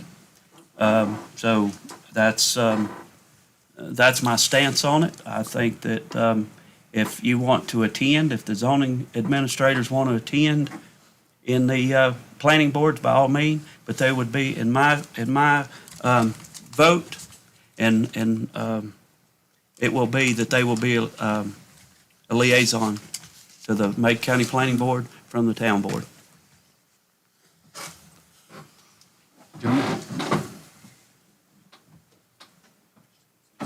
Well, I served on the planning board before Commissioner Sherrill, and I'll echo a few of his thoughts. Joe, do we serve as voting members on Highlands Planning Board or the Town of Franklin Planning Board? Representative of Highlands Planning Board or not. I don't believe that we are. I don't think we are either. I mean, I've never been there. You know, I think there's a gentleman's agreement for us to be liaison to them, for them to be liaison to us. But another side of this coin is a lot of folks in rural part of this country look at the government as authority. And when you have employees as voting members on a board, let's say a 5-member board and 2 government employees are voting members, it appears to be a conflict. And I feel like we need to have organic community involvement. I think we would welcome Highlands and Franklin and would encourage them to be there as liaisons, but I can support that, Commissioner Sherrill, and I feel like that's, You look at the school board, look at the Town Board of Highlands Commissioners, the Board of Appeals. All the boards you have around here are 5 members. This board's sitting right here. And that's my comments. Any other comments? I agree with Commissioner Sherrill and Commissioner Young on that. All right. Gosh, did I close that public hearing? You did at 7:21. Okay, thank you. I'm sorry. All right. So before we took any action, I wanted to make sure. Gentlemen, does anybody desire any action? Yes. I have another question. The current members that's serving on that board, if we reduce it, do we start all over with new appointments to that board? If it is voted to restructure that? Joe, right now, we're down to 5 absent the Franklin and Highland. Well, we'll be down representative, to, right? Soon. 4 when Lee and Mr. Lackey come off the 21st of February. Actually, we'll be down to. So is that a possibility to dissolve the current members and take applications to fill the 5 members moving forward? If you're asking for opinions, I'll give you mine. I feel like, you take an oath to serve on a board. I feel like through attrition, it's kind of happened organically, but, if somebody signed up to serve on a board, I feel like you let them serve their term and we reappoint as necessary. So we're already looking for a new member now. That was just a question, how that we feel that how the makeup of the board, if it goes from 11 to 5, how does that look in the application process? So that would mean come February 21st, we're down to 4, so we'd have to appoint 1 to make it to the 5. 1 in March, and then you would be appointing 1 again at the May meeting as well. 1 more. 1 more. Yeah, Ben, we do have a board member coming off April 11th. So you'd be. Fair enough. Okay. Chairman, at this time, I'd like to make a motion that we restructure the Macon County Planning Board to reduce from 11 members to 5 members. I hear 'em. At this time, and also that the town of Franklin, the town of Highlands will be liaisons to the planning board, non-voting members. I hear a motion by Commissioner Sherrill, Second. second by Commissioner Breeden. Any further discussion? What was the deal on the Highlands and So, they're part of this, so they're liaisons. but they're coming to the meetings? Yep. They're one of the 5? No, so they wouldn't be voting members. They're just watchers? They would be essentially liaisons. Just like you are to any other liaison that you're not voting for, that you're not allowed to vote on that board. Josh, I think we might need to make that motion to instruct Eric to redraft our bylaws to match that motion if it passes. Need that? So we could, I'd have to. Hang on one second, have Mr. those Taylor. presented at the next meeting. So yeah, we can do that, but I would change the bylaws, so I could have a draft prepared before the next meeting for approval at that meeting. Okay. Would you like to amend your motion? For him to amend the bylaws in this motion? Yes. Let me ask you a question. If you got liaison people there, no voting rights, what is the magnet to make them come to your meeting? They don't have, Especially coming from Highlands, somewhere like that. I'm saying that because I am a liaison to some places. I don't vote, but I don't have to travel to Highlands to attend a meeting. It's here locally. If I had to go attend that liaison meeting in Highlands with no clout, probably shake the mayor's hand and walk out. And your voice though, even if you're not voting, your voice would still be heard. and Mr. Shields, that happens to me all the time. I mean, I'm liaison to many boards in Franklin, so if I'm in Highlands working, I have to leave Highlands and drive down here and I don't get to vote. But I do have enough care and interest to represent the people of this county, to make my presence there so I can keep up with what's going on. I think it's important to add that they're not doing that on their own time. They're being compensated to do that as liaison. There's a monetary thing. Sorry. Mayor? Just a little point of clarification. We don't have Macon County folks on our planning board. They do not pay town taxes, but the people of Highland, the people of Franklin pay town taxes and county taxes, so we're part of the county. Just a little distinction there. That's why we do not have people that do not live in our town on our planning board. Thank you, sir. So in saying that, that is true, but anybody in Highlands that lives outside the town limits can serve on this board and be a voting member. So they have the opportunity to put their name in the hat for an application to serve on the Macon County Planning Board. So it don't necessarily have to be someone that's living right inside the city limits of Highland and Franklin. So. All right. So we have a motion by Commissioner Sherrill, second by Commissioner Breeden. Can you read the motion again? Tammy? Okay. The motion was to restructure the planning board to reduce the membership from 11 members to 5 members, with the town of Franklin and the town of Highlands being liaisons, non-voting members, and for Attorney Ridenhour to amend the bylaws as applicable. So you'll have 7 present, but only 5 has voting power. Is that what you're saying? Should have 8 present. 8. Yeah, for commissioner liaison, should be as there as well. So you got 5, and you got Highlands, Franklin at 6, 7. And you have the county staff, and you have Caleb and And then me Joe. as a liaison, I'll be there, but I'm a non-voting member as well. So we have 3 liaisons. That's a good point. At the end The commissioners But don't we vote on it vote either, for it either, so. you know. At the end of the day, we'd have 5 voting members and 3 liaisons present.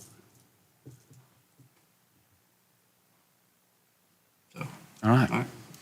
Any other discussion? Hearing none, all in favor, please signify by raising your right arm and stating aye for the record. Aye. Any opposed? All right, Ms. Tammy, please let the record reflect a 5-0. All right, moving on. Mr. Cabe, any additions to the agenda? Mr. Chairman, I need to add an addition to an appointments on number 13, a request from the town of Highlands to add an appointment to the Highlands TDC.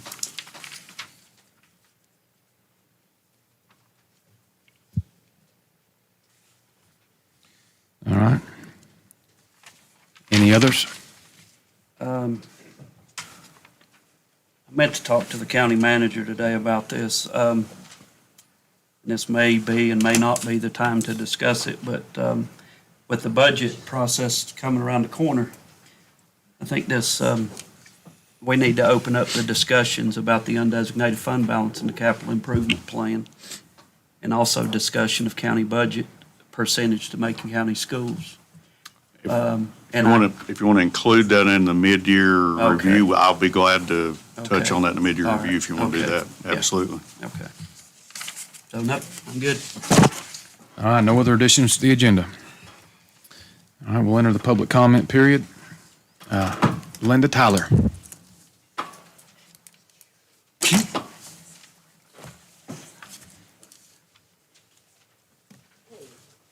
Again, I wanted to speak to the Fontana Regional Library Board appointment that you have on the agenda. The Fontana Regional Library Board has the responsibility to advise and make policy for the entire FRL system. And as such, it's imperative that the members of the board, the FRL board, are able to step in and work on these major changes that are expected in the next few months, as soon as they're appointed. This requires that they have an understanding of our libraries and of the library systems, and that the FRL board represents the communities and libraries in the system.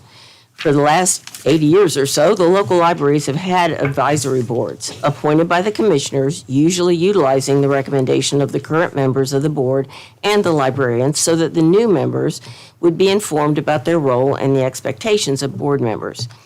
From this group, FRL members were chosen so that the new FRL members already know a lot about the libraries and the needs and expectations of the individual libraries and their boards. This system worked well for many years, but now that the commissioners have chosen to appoint FRL members with no history or background in our library system, there is a significant learning curve before they can do their job adequately. This is a very important issue now when the FRL is undergoing the massive changes that are expected in the next few months. We've always had a member of the Hudson Highlands Library Board on the FRL, as they have their own board, and they represent 1/3 of our Macon County libraries. I feel that they must have representation on the Fontana Regional Library Board. At this time, there is no Hudson board member on the FRL, and only one person from their board has put in an application, which I believe you received, the county received yesterday. That was my understanding. Did you get it? Yeah. Okay.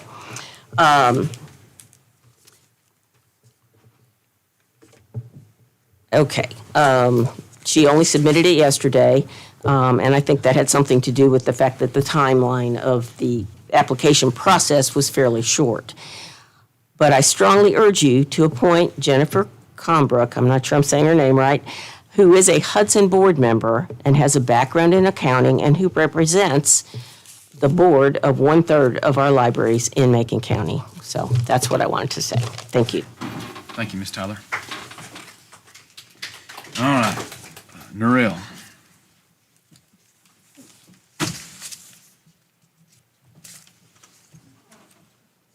Well, gentlemen, you haven't seen me for a year, and I thought I was going to be able to say, I hope you've had a good vacation.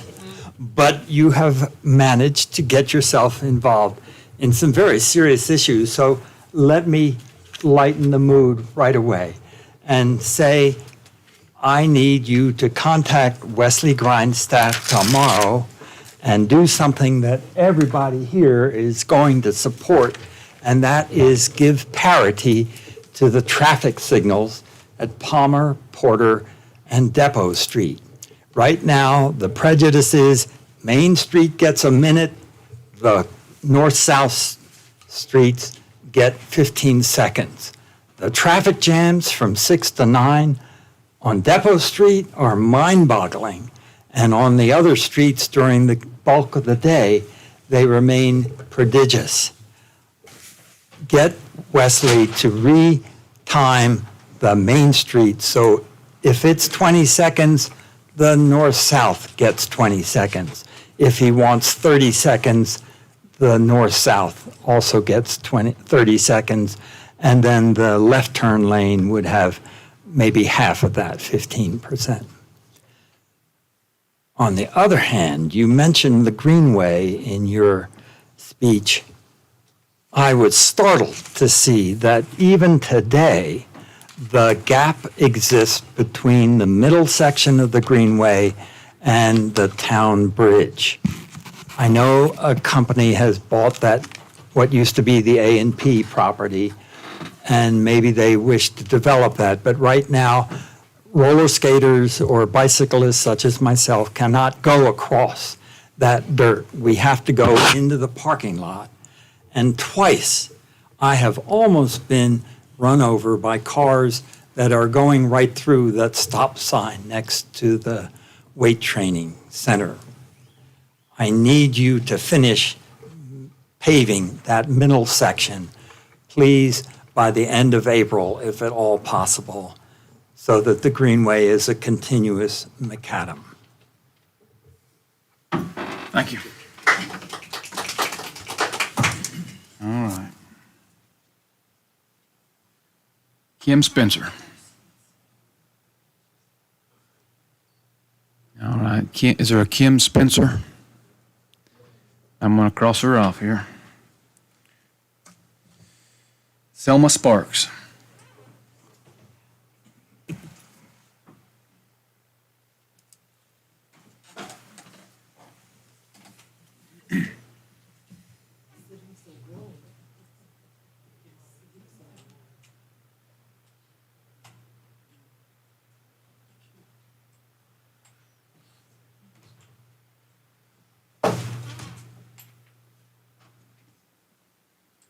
pull that mic down a little bit for her.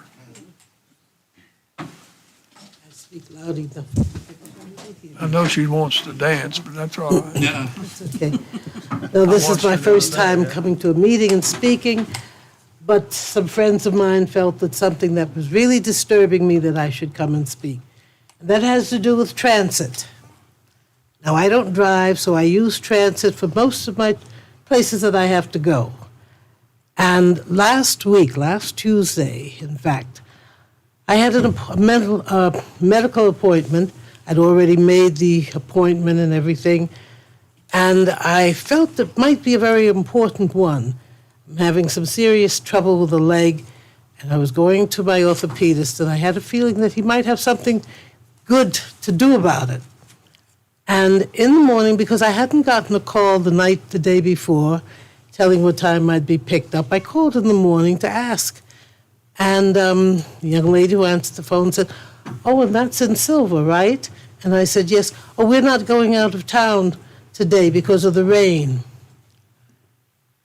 And I said, and nobody was going to call and notify me. And I feel sure that I was not the only senior. And I am 94, so I'm a senior. And I'm having some, serious troubles. And that's all I said to her. I just simply said, "Okay, goodbye." And I called, and I was very fortunate that school was closed that day, and a teacher friend of mine said, "I'll take you." So I went, and it was important because in looking at the leg, he felt very serious about it and felt that something serious had to be done to check this out, what's going on with me. But I'm saying that if they determine that they're not going to go where your appointment was made for, I think it would be a good idea to notify. Because if you don't show up for a medical appointment, you may not get another one. Things have gotten a little rough in the medical area. And if you don't call and let them know in advance that you're not going to be there, you may wait months to get another one or not even get one. And I think it's sort of serious. And I'm sure that I'm not the only senior who had an appointment that day in Silver. And the others didn't know. I only know because I called in the morning early enough to find out so that I could get someone, and I'm very fortunate I had someone who was willing to take me and get it done. And it was very important. And now also, when they call to tell you what time you're being picked up to go where you're going, and this is very recent. I've been using transit I've been here for 19 years. I've been using it for 17 years. And now they're telling you what time. For instance, they say you're being picked up at 12:10 to go to such and such a place, and we'll pick you up at such and such at 12:10. And then they say, but be ready to leave 15 minutes before pickup time. Now that didn't make much sense to me. And I asked them, "What do you mean? You're telling me you're picking me up at this time. Now you're telling me to be ready 15 minutes before the pickup time you've given me." And I don't think it makes a lot of sense. And I told them very bluntly at that time because I was annoyed. I said, "Well, I'm not going to be ready 15 minutes. You tell me you're picking me up at this time. I'm going to be ready. None of the drivers have ever had to wait for me because I'm ready the time you give me. Now you tell me 15 minutes. I should, be ready 15 minutes." And I said, "Wait, if it's in the morning, that 15 minutes I'm using to eat my breakfast, which I can't leave the house without having something in me. So when you're telling me that I should be ready, does that mean that he may pick me up 15 minutes earlier?" And they said, "Well, and in all the 17 years I've used it, I've never had a driver come 15 minutes early. In fact, not early, they may be 5 minutes late, but they're not going to be 15 minutes early." And she couldn't give me a real reason for this except, "Well, our drivers may be early." And I said, "Never happens." And I think that this is something that should be considered. Transit is getting a little difficult. Like I said, I've used them for 17 years that I've been here. And I found in the main, it was very good. They were all really, and I can't remember his name now, who was running the show there before, and he left because something else he wanted to do. And there were never any problems. And they, really very polite and very nice usually. I've had a couple of times where they're a little not too nice. But I let that go. But I think that some things need to be dealt with. If they can't make it, aren't going to make it, that you need to be notified. If it's a medical appointment, you need to be notified in time to let your doctor know you're not going to be able to make it. Well, I can assure you, ma'am, that complaint is very well received, and I think you even have some transit board members here, county commissioners. We will address that in the Yes. morning, so rest assured that it. And I think that, 15 minutes before pickup time, I don't understand it. I really don't. And I just don't. I mean, I may be ready, but I may not be. 15 minutes is a lot of time. Well, I'll add a quick comment. Listen, it means a lot that you showed up in person tonight. Yes, I some can only friends imagine. told me to come, and I said, oh, really? Because I didn't know really what to do except just shrug my shoulders and say, I think I'll go into their office and talk to them. But I'm sure this is much better. See that gentleman back there with the badge and the black shirt? If you could pass him your contact information, he'll pass it to us. Thank you very We'll make much. sure you get took care of. When I saw Thank you you so come in, much. I thought you was going to dance for us. Not All right. tonight. Thank you, Mrs. Sparks.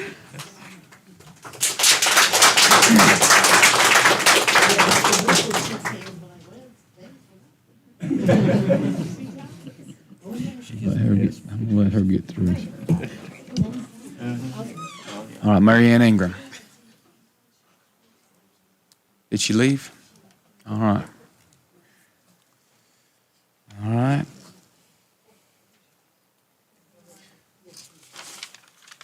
Apologize if this isn't right. Is it Cheryl Hartley? Good job. There's a lot of scribbling right here. Yeah, I was rushing. I got here late, sorry. Well, This is only my second meeting. Thank you for letting me speak tonight. I'm new here to Franklin area, just been here 3 months and 3 weeks exactly. But I stand here tonight to advocate for the Macon County Sheriff's Department. I want to add that no one asked me to speak tonight. No one canceled me what to say. I left that part up to God. I was very upset when I left the last meeting as I could not understand the pushback against the request of Sheriff Holbrooks to increase the pay of both his deputies and the men and women who protect and serve in our detention centers. The amount of pay these men and women receive is quite frankly insulting for what they do. It is my understanding detention officers who are spit on, urinated on, and completely disrespected, and who put their lives at risk every time they enter the jail, they earn somewhere around $17 to $18 per hour. And that is not even a livable wage, especially not even here in North Carolina. On top of that, because their pay is so poor, we currently have issues recruiting and retaining officers. As of now, we have 16 detention officers, and for various reasons, we are currently down 4. At any given time, there are 3 detention officers with 50 inmates. And can you please explain how this is safe? Because it is not safe. It is not only not safe for the officers, it's unsafe for the inmates, and we have a responsibility, even though these people have committed crimes, to protect them and keep them safe as well.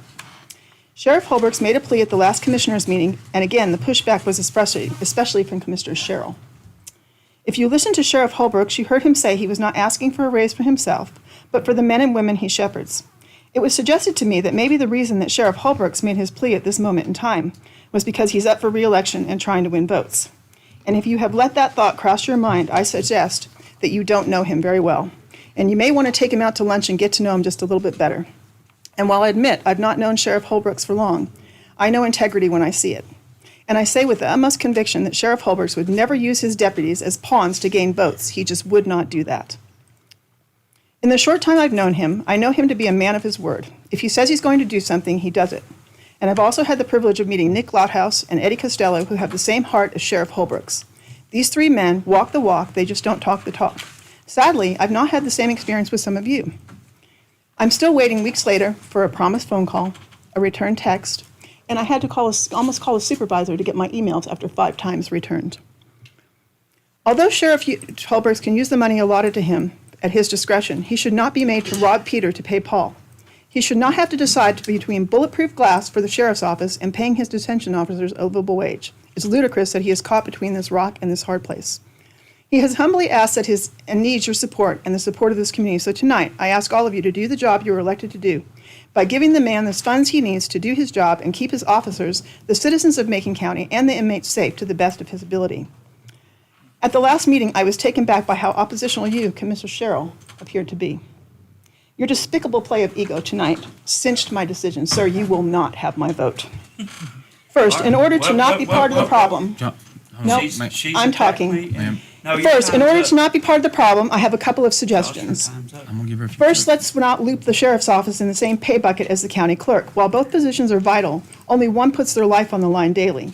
They are not one and the same. And any and all entity that complains should be made to spend 30 days on the streets with our right, deputies Ms. so they Sherrill. understand. I'm gonna have to ask you to wrap it up. Okay, No, it's time.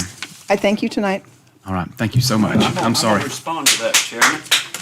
Commissioner, let's, No, because she attacked me, and I want you to understand, there was a pay study done in this county that the taxpayers paid for. And every employee that's in this county is on that pay plan. I didn't create it. I wasn't on this board. Okay?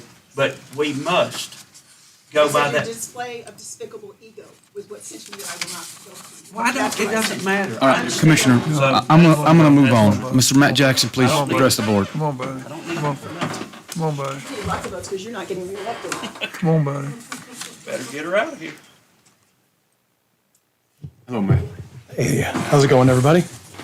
Also up here about property taxes and the quarter-cent tax, a plea to both of y'all and to our public. As far as the property tax goes, this was kind of sparked because of last month's meeting as well. Property tax is something none of us enjoy paying, but every one of us expects EMS to show up when there's an emergency, expects the kids to have a functioning school, and expects law enforcement to respond when we need them. Those things don't happen for free. And over half of Macon County's budget comes from property taxes. As a real estate agent, I never have a complaint from anybody about our property taxes.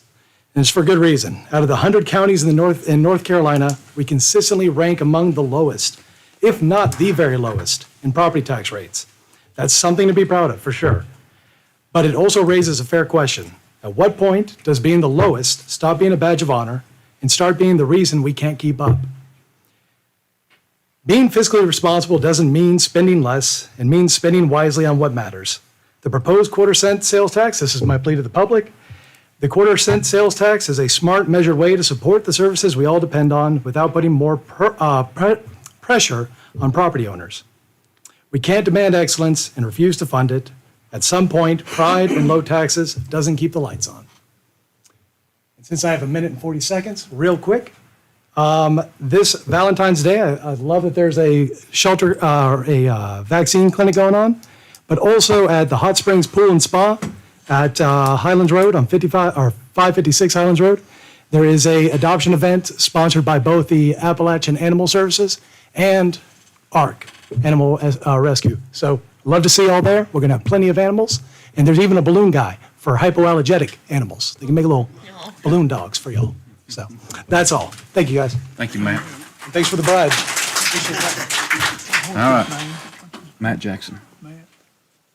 All right, Heather Dombrowski. Good evening, guys. I want to start with praise. Like I've said in the past, we do appreciate you guys' hard work. It's been noticed, the efficiency of these meetings that has improved since you've taken over the chair. It's appreciated. But I am going to address the elephant in the room, and campaign speeches at the beginning of a public meeting are not appropriate. Also, in the past, I've wanted to mention this in the past, and I haven't, but vocally rebuking public comments. I think most of us can agree it's not appropriate. It shouldn't be done. Why I'm here tonight, though, the announcement of that FRL seat vacancy, it was not posted on social media. It is on the county website. I don't know when that was posted on there, but it did appear that it was kind of posted at the 11th hour. Chairman Young, you said that these advisory board seats would be filled in a more open and transparent process. This one doesn't seem to be that way. The two applications that are in your agenda packet, the last one, how did you learn of the opening on the advisory board, commission, or committee that you were applying for? Contact on the board. The other application, how did you learn of this opening? Kathy Smith, that's another board member. None of those said that they heard about it in a public setting, on social media or on the website. I suppose a solution would be to follow the more principled approach of allowing the public adequate time to apply. But frankly, the track record shows that it seems like it doesn't matter somebody's experience to serve on these boards, that it seems like if, as far as the library goes, if they get a green stamp from, a stamp of approval from a select few, Mr. Antoine, the Catlins, the Gastons, then they're in. And now we're in this position where the FRL is, quite frankly, a dumpster fire right now. And I hope y'all are starting to plan and consider how you're going to run our library, because it's looking as though that's where we're headed. That's all. Thank you so much, guys. Appreciate it. You want me to answer a couple of those questions? Sure. So we do have a ballots, right, for all the voting. And Mr. Cabe, can you tell us about the advertisement of this packet? I have no trouble. So I was going to talk to you about that during adjustments, and it's entirely up to the board. There was some confusion as far as the official notification on which one of those vacancies that was, because that person was filling 2 roles, if I'm not mistaken, and she resigned from one of the roles, but not the second one. So we were trying to get some clarity from the chairman of the FRL to make sure that we were posting the correct advertisement. So as soon as we got that, we did post it. So it's entirely up to the board. I mean, you could I'm just you can curious, consider that. when did you all receive that information? The day that we posted it. Last Tuesday, which is when it was posted. So the board has the option, I mean, you can consider that tonight, or if you want to remove that from the agenda under adjustments, we can obviously repost it and do it next month if you want to do that. Tammy, what is standard advertisement? So we post it on our website, and the applications generally close the day before this board, the agenda items are due for this board meeting. So it was posted last Tuesday. We closed that posting yesterday to give folks that time to apply for that, and we actually did not take that posting down until today. I think we'll take that up for discussion, Heather. Appreciate it. Thank you. All right. All right, I have no other names on the public comment.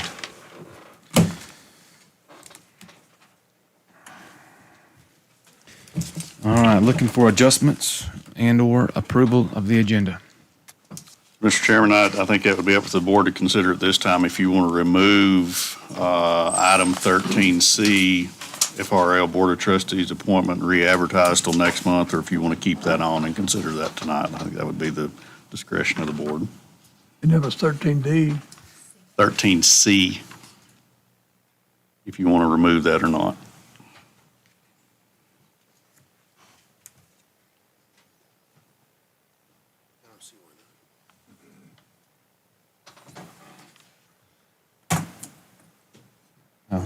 Was that adequate time for the applicants? What's the standard duration, Tammy, for an appointment? It depends on when we find out about when the vacancy is, so every board's different. As I said, the standard thing is normally that we close the applications on the Tuesday that the agenda items are due, so. And none of those were excluded. If they came in through the JOC form process prior to that actual posting, they're included in the packet. That's And even the correct. ones that came in after the closing date are there. How many applications do we have? We have 3 applications, and 2 of those came actually before the vacancy was posted. The third one came in yesterday.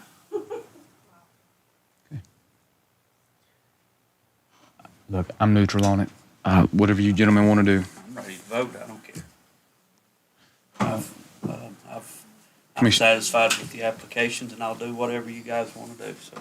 Commissioner Shields, how do you feel? If we got time tonight, let's take care of business. All right. Danny? Same. I got a nod from Commissioner Breeden. I'd say we'll leave it on there. All right. Any other adjustments to the agenda? All right, looking for a motion to approve the agenda. So moved, Chairman. Second. Hear a motion by Commissioner Sherrill, second by Commissioner Breeden. Any further discussion? Hearing none, all in favor, please raise your right arm, state aye for the record. Aye. Any opposed? All right, Ms. Tammy, that's 5-0. All right, now we're moving on to the meeting. Reports and presentation. Mid-year budget review. County Manager Cabe and Finance Director, Ms. Lindsay Leopard. So I'm going to sit here and do the presentation, and I'm going to let Trevor flip through the slides, and then when we have questions or comments, and Lindsay may add some things on here, and then we'll talk about some of the things that Commissioner Sherrill talked about at the end. So next slide. So here's the key points we're going to talk about tonight. We're going to give you some updates on all of these categories, and then particularly I want you to pay attention to the general fund balance and the future projects at the end. Next slide.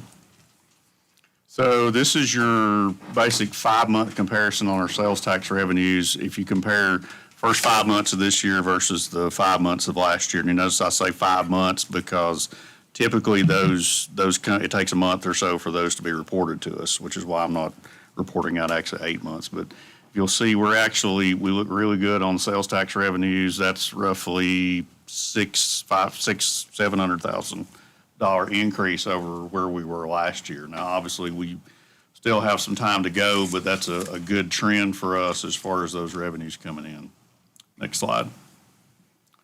So this is actually depicting the overall tax collections that we have, and you'll notice the blue is what our projection is, and the green is what we've actually collected. And you'll see that this year compared to last year, we are almost identical in percentage. Obviously, the number is a little higher, but that's because of the value that we added to our tax base that I brought up to you during our budget session last year. So from a perspective on the funds that we have coming in, we're still looking where we need to be on tax collections. Next slide.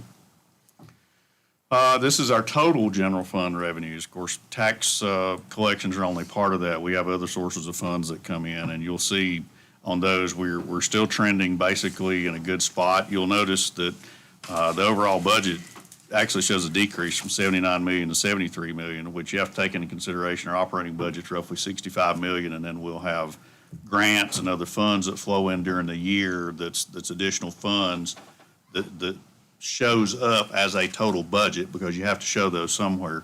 But overall, even though the overall projected budget decreased a little, our percentage of collections is still up. We're at 57% compared to roughly 54% for last year. And Lindsay, please, if you want to add anything, you stop me and add in anywhere.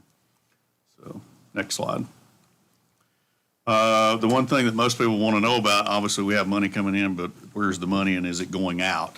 And you'll see that we're a little bit above on percentage-wise where we were last year. We're sitting right about 40, almost 41% expended this year compared to about 37% last year.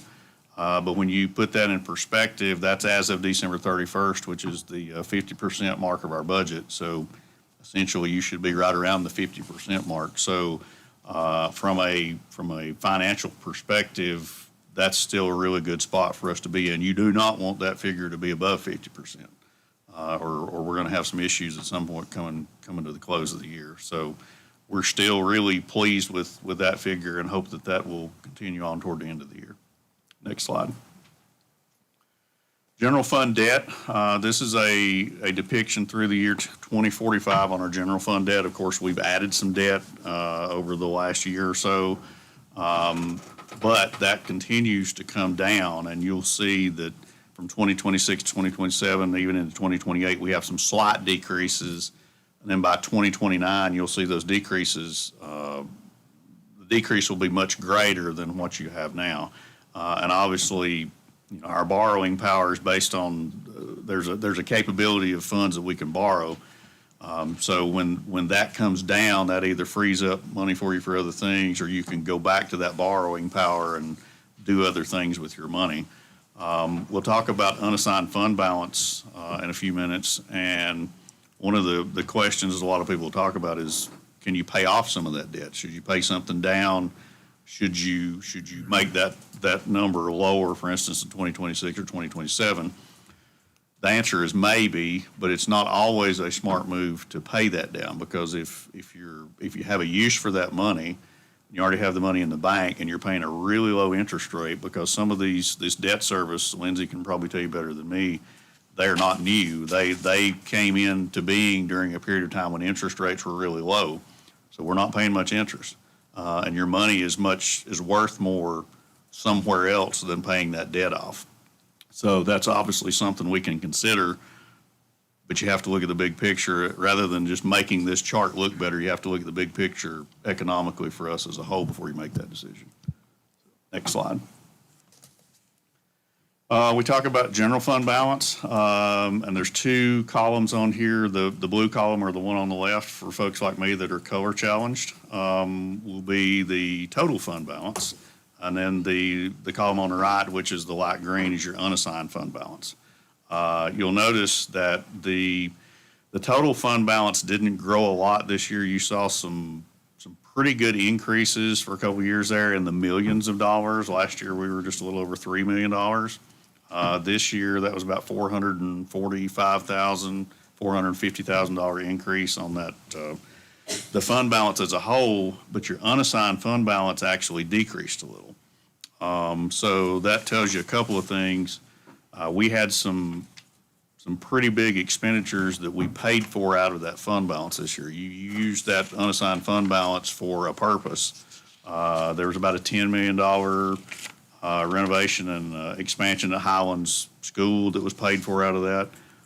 There was roughly a $500,000 renovation of the Macon County Library here in Franklin that you paid for out of that. Plus, usually what happens with your capital improvement plan, we'll list those projects that we want to accomplish during the year. You'll see them at budget time. We'll have pay-go capital, which is included in your budget, we pay for out of the operating budget.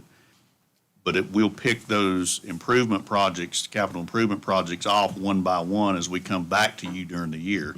So obviously, we've picked off a few of those. We're finishing up the roof at the library. That's one of those projects we use that money for. So what that shows you is that we're trying to use that money, and we've kind of capped the growth on that fund. Now, we'll talk about where that needs to be later. That's one of the discussions we can have, but that kind of tells you where we're at on the money situation, what kind of money we have in the bank, and what your availability is to afford some of these expenditures we may want to talk about. Next slide. So one of the things I wanted to mention tonight, obviously I just told you your unassigned fund balance there, but there are some things that we have, that you as a board and we as a county have committed to, or it's been brought to your attention that there's some needs. And even though we may not have established a capital project fund for these yet, or may not have signed those funds, there's some things that we know are coming up. The National Guard Armory renovation, that was part of a lease agreement. We're in a design process, getting ready to go to bid for that, hopefully this summer or quicker, to convert that facility into a facility for SCC. We talked about converting that track out there. You heard in the budget presentation last year, folks came from SCC, talked about the CDL driving track, upgrading that. We've actually worked through some pricing on that. Obviously, we're a little bit on hold because we got to wait till asphalt gets ready to go and come back to you with a good price. What I'm hoping is that originally we'd estimated $2.5 million in the capital improvement plan to do that armory. We're hoping through some changes we've made to the design of the armory and some revised quotations that we'll have to finalize and firm up, but we think we could probably do both of those for the $2.5 million mark. But if we do want to consider that, obviously we'll bring that back to you later in the spring or early summer. That's the money that'll be paid for out of that fund balance. Repairs to the Macon Early College, that's getting ready to go out to bid. We had some issues with the front of the building because it's an identical building to the library, so you have the same structural issues there that you had at the library. And there was some thought that, do we need to make any modifications to the entrance to that facility? So we're getting ready to go to bid on that one, and we'll bring you back some quotes on that or some pricing on that. They'll give you some options with that, and we're estimating at about $550,000. The pickleball court, the Veterans Memorial Park improvements, obviously we've already started on that. The soil testing is already arranged. The demolition contract for the existing stuff there will go out tomorrow. I hope to have you pricing back to that next month. We're right now ready to put the complete bid package out, which I hope to have back to you in April. So that's a number that we've thrown in there as a placeholder to say, look, be preparing for this so we can knock that project out and be done with it. And then the BDA system, if you remember, there was a study done on the school system, how to improve the emergency radio systems in schools, and we've been picking those off one by one, either through projects that y'all have done or through renovations or expansions. And Highland School, we caught that one with a renovation. Franklin High School will be brought up to speed with the renovation going on over there, but there's still a couple of those outstanding. So I think we need to pick some of those off and tackle those and get those off our books. Recreation facility at Nantahala, we've talked about upgrading that multi-use court and doing some things over there. We've just thrown a figure out there. We got a fire alarm system upgrade at the jail that I've already talked to our folks about. So that's coming, and then obviously got a roof repair over there that's getting ready to go to bid as well. So if you add all those up, that's about $5.6 million.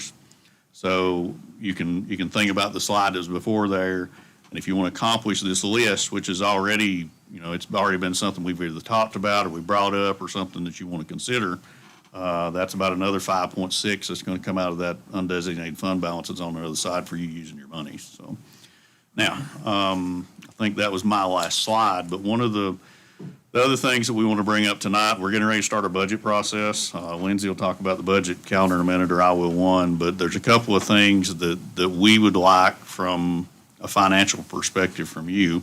Obviously, these are the projects that have either been brought to my attention or already on your list or on your radar. If there are other things, if there's a direction that you want us to focus in the budget process this year, we've talked about space needs. The three main space needs is a justice center, a senior center, and board of elections, and then we've got a few other like housing and some other ones we need to tie in there.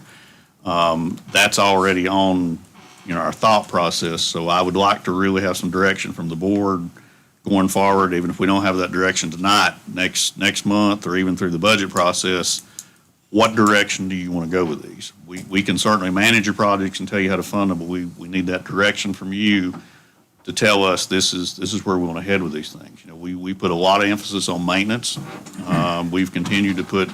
We've tried to address those needs that y'all have brought up to us and said, look, we want to maintain what we got and make sure we're good before we get too deep into other things. So we certainly want to keep that up, but we want the direction from you as we get into the budget process on where you want to head with it. Some of the thoughts that Commissioner Sherrill had mentioned there, the percentage-based funding for the school that was brought up during the budget process last year.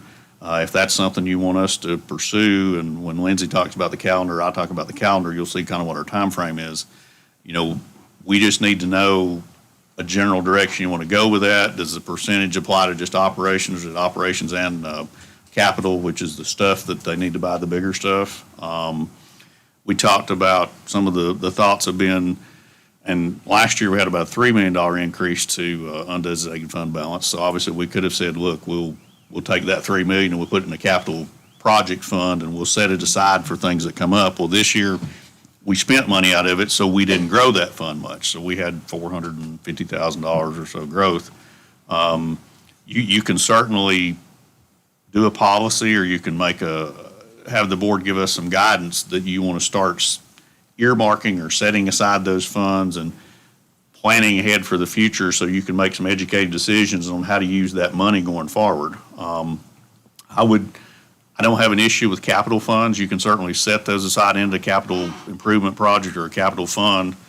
And Lindsay may correct me if I'm wrong, but one of the issues you will have with that, it's hard to pull it out of a capital fund. If you put it into the fund, you pretty much got to leave it there until you finish the project, and then you can roll that money back in. You wouldn't want to tie up a drastic sum of money into a project that may not occur for 1 year, 2 years, 5 years, something, and then you have an unexpected need for that money that comes in. And when I say unexpected, it could be another project you want to entertain, or it could be something similar to Helene, that some governments had issues because they had to fund things because they didn't have revenue coming in. They had needs. There was a process where state of North Carolina had to let them essentially borrow money at no interest. You don't want everyone to be in that situation. So there's a couple ways you can do that depending on the direction of the board, and we'll be glad to follow through with that with whichever direction you want to go. It's also, Lindsay, it's probably a good time for us to talk about the budget calendar so you know what we're looking at.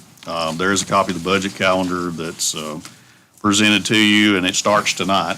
We have a department head meeting in the morning to meet with our department heads internally, go over what we expect of them and give them some information. Through the month of March, we're going to gather the information internally from our folks and have meetings with them and put that together. And then our outside agency budgets, which are your school systems and your other agencies that are not directly controlled by the county, will have their budgets submitted to us by April 15th.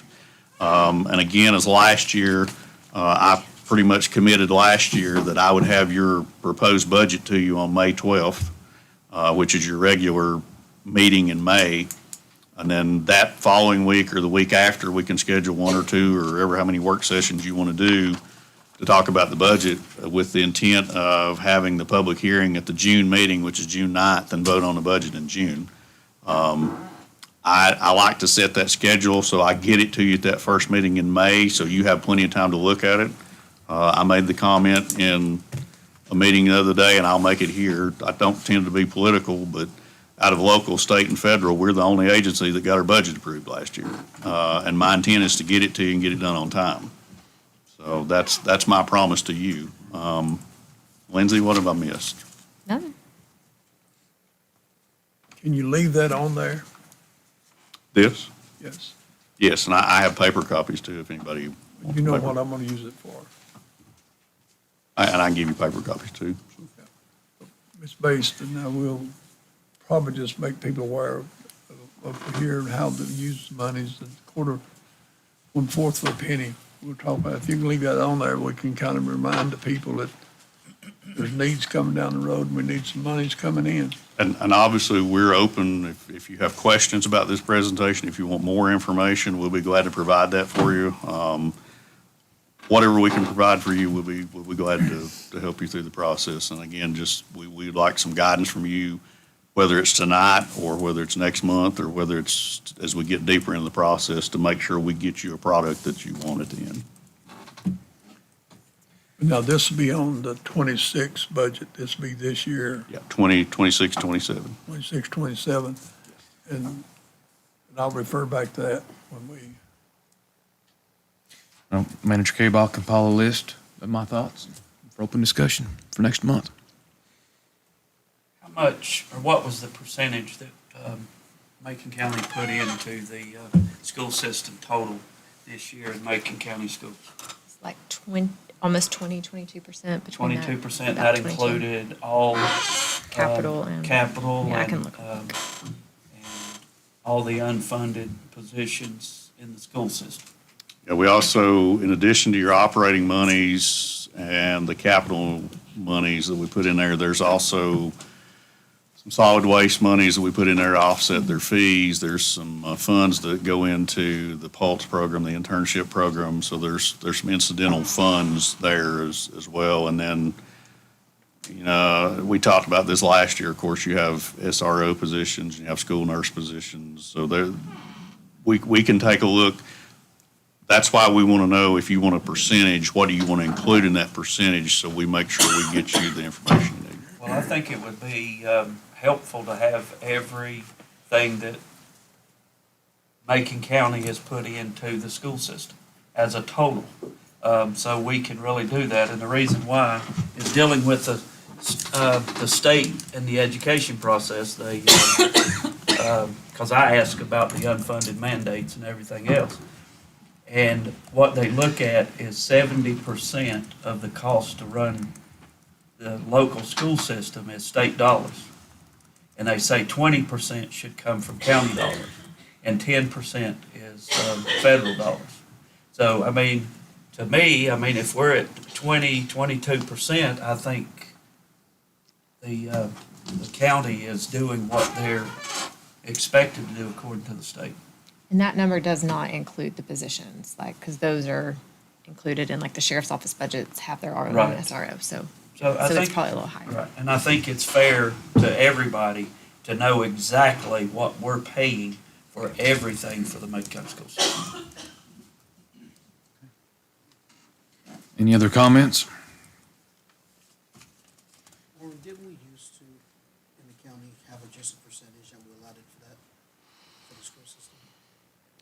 To my knowledge, Lindsay may have more knowledge than me. I don't know that we specifically ever had a set percentage that we allocated, did we? To the schools? Yeah, I don't remember that. We may have presented it, or it may have been presented with a percentage, but I don't think anybody ever said, set aside 20% or 18% or something. I think it's fair to them moving forward, so they know exactly how much money that you are going to be able to allow, so they can move forward with their operation of the school system.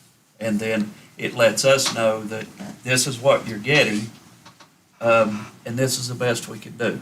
And so please live inside your budget. How do you feel about it being broken out between operations and capital, though? Because sometimes that's different. Do you want just a total percentage and it's on them to figure that out? Or would you rather give us direction that this percent is operational and this percent of our budget's for capital? I think that would be very good to have it broken down as to, I'll be honest, I think we need to itemize it, and then we'll have a joint meeting, and then we'll just, I'll talk about it together.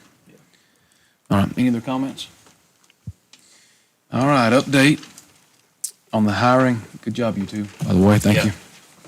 Update on the hiring and selection process for the Department of Social Services Director, Social Services Board Member, and Selection Committee Chair Julie Adams.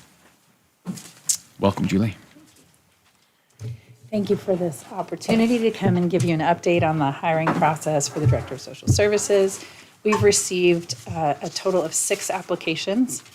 4 candidates meet the qualifications through the Office of State of Human Resources. However, only 3 of the candidates have completed all of the required application components, leaving a very limited qualified pool. The hiring committee, which is comprised of myself as the board chair, Beneth Aiken, Lisa Hilliard, Kathy Makinson, and Danny Antoine, recognize that 3 completed applications are simply too small of a pool to confidently move forward in fulfilling such a critical leadership role. As a result, the committee has agreed that we need to broaden our recruitment reach before proceeding. The DSS director's role is significant. The director supervises departments that impact residents from birth through senior services. At some point in life, nearly every Macon County resident interacts with DSS services. Currently, Macon County residents, the impact includes approximately 4,000 food and nutrition recipients, around 10,000 Medicaid-eligible individuals, 865 active child support cases, numerous families involved in protective services, and many additional services that were not listed here. We believe this hire is also very critical at this point because the DSS leadership is already in transition. Several long-term supervisors have retired in recent years. This has created a relatively newer leadership structure. In addition to Director Patrick Betancourt retiring this year, 2 additional supervisors, each with 25-plus years of experience, will retire within the same time frame. That is 3 within 1 month.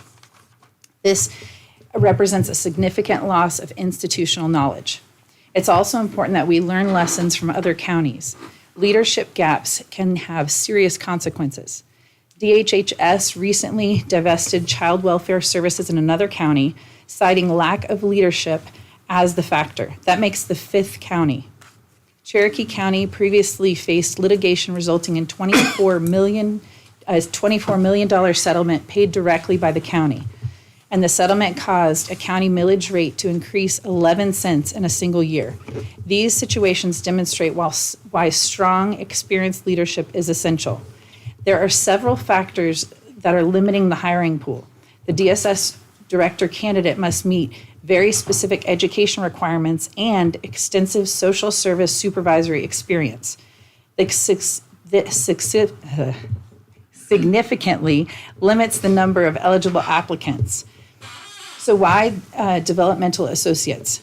Developmental associates assisted in the hiring of our current director. At that time, there were 24 qualified applicants.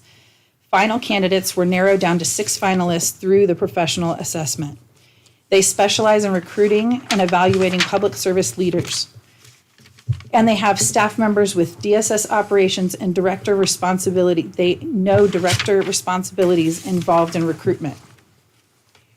They continue to provide professional development with the chosen director, as well as qualified applicants who were not chosen to help identify strengths and areas of growth. Granville County is currently using DA as its director recruitment process. The DSS board has already voted to use funds that were previously allocated in the budget for this recruitment, and 40 to 50% of the recruitment cost is reimbursed, reducing the county impact. Given the limited applicant pool, leadership transition underway, and the importance of this role, speaking on behalf of the DSS board and the hiring committee, we agree and strongly recommend moving forward with Development Associates to ensure a strong and competitive candidate pool. The 3 qualified candidates already in process will not lose their opportunity. Upon approval, their applications will be forwarded to the Development Associates, and they will move through the same assessment and recruitment process as the additional applicants, ensuring fairness and equal opportunity. We already have the funds allocated, and a significant portion of the costs will be reimbursed. With Director Patrick Betancourt's retiring May 31st, it is important that we allow sufficient time for recruitment and ensure an overlap period between directors so critical knowledge and leadership responsibilities can be properly transitioned. Tonight, we are simply asking for you to support in moving forward so we can secure the strongest leadership possible for Macon County Department of Social Service. Nice job. Thank you. That was a lot. Very well stated. Thank you. So tonight, you're just pretty much looking for support. You guys already have the funds allocated. You're ready to go.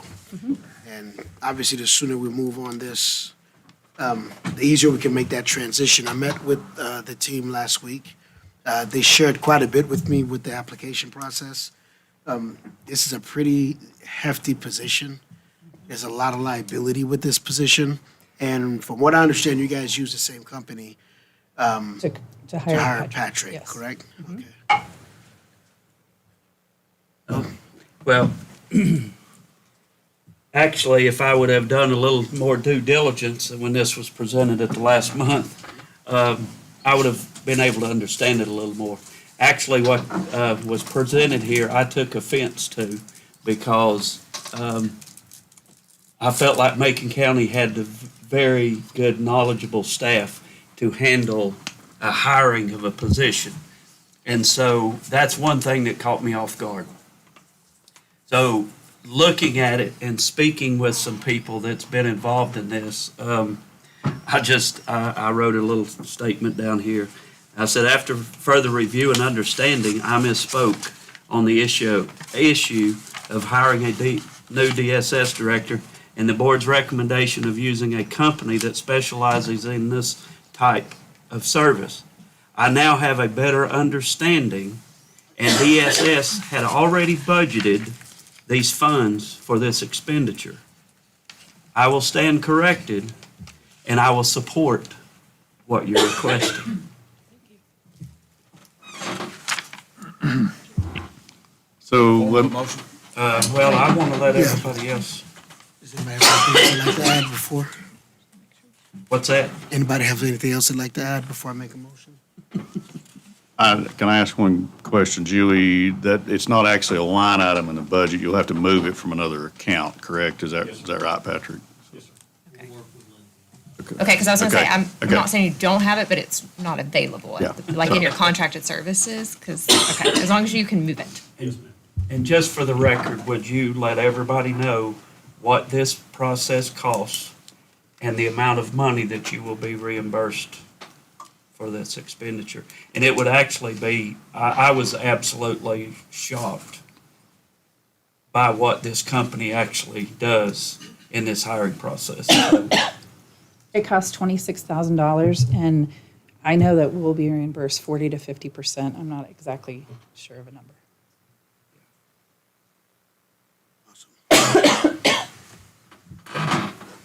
All right. Gentlemen? Can I make a motion then? All right, at this time, I'd like to make a motion for us to support DSS in their decision to go developmental, Developmental associate. associates. I hear a motion by Commissioner Antoine, I'll second. second by Commissioner Sherrill. Any further discussion? Hearing none. All in favor, please signify by raising your right arm, stating aye for the record. Aye. Any opposed? All right, Ms. Tammy, please let the record reflect a 5-0 vote. Thank you. Thank you, Ms. Julie Adams. All right, update from the 1/4 cent club. 1/4 cent sales tax committee, Commissioner Shields. Want to say thank you to in November of 2025, we were assigned this, well, let me find my microphone here. In November 2025, a few months ago, we were assigned this duty of the 1/4 cent sales tax, 1/4 of a penny, and we formed a committee at that time. And Ms. Bates has been the assistant person on this part, and we have a group of about 10, including Dr. Wildy sitting there. Am I missing somebody, Ms. Bates? But we've got a group that's gone through this. We've gone through 3 phases. Now, Ms. Bates, I'm going to lay it over to you. Thank you, Mr. Shields. I'm here today to speak on behalf, and I'm not going to lower my voice, but for Jack Horton, who had to leave. This was going to be a co-presentation. Right. He had to go take care of family. So this information that we are giving you is just to kind of fill you in on where we've been, what we've been doing, and let you know you have a resolution tonight that Mr. Shields is bringing forward and kind of give you the background for it. Yes, we started meeting in December. We've actually met 5 times. There are marketing professionals, former county employees, former teachers, Dr. Wildy, both political party leaders. So this is a diverse group of citizens who have come together to figure out how to plan educating the voters on what this referendum means. Why is this necessary? Because the state requires that the language on the ballot is this.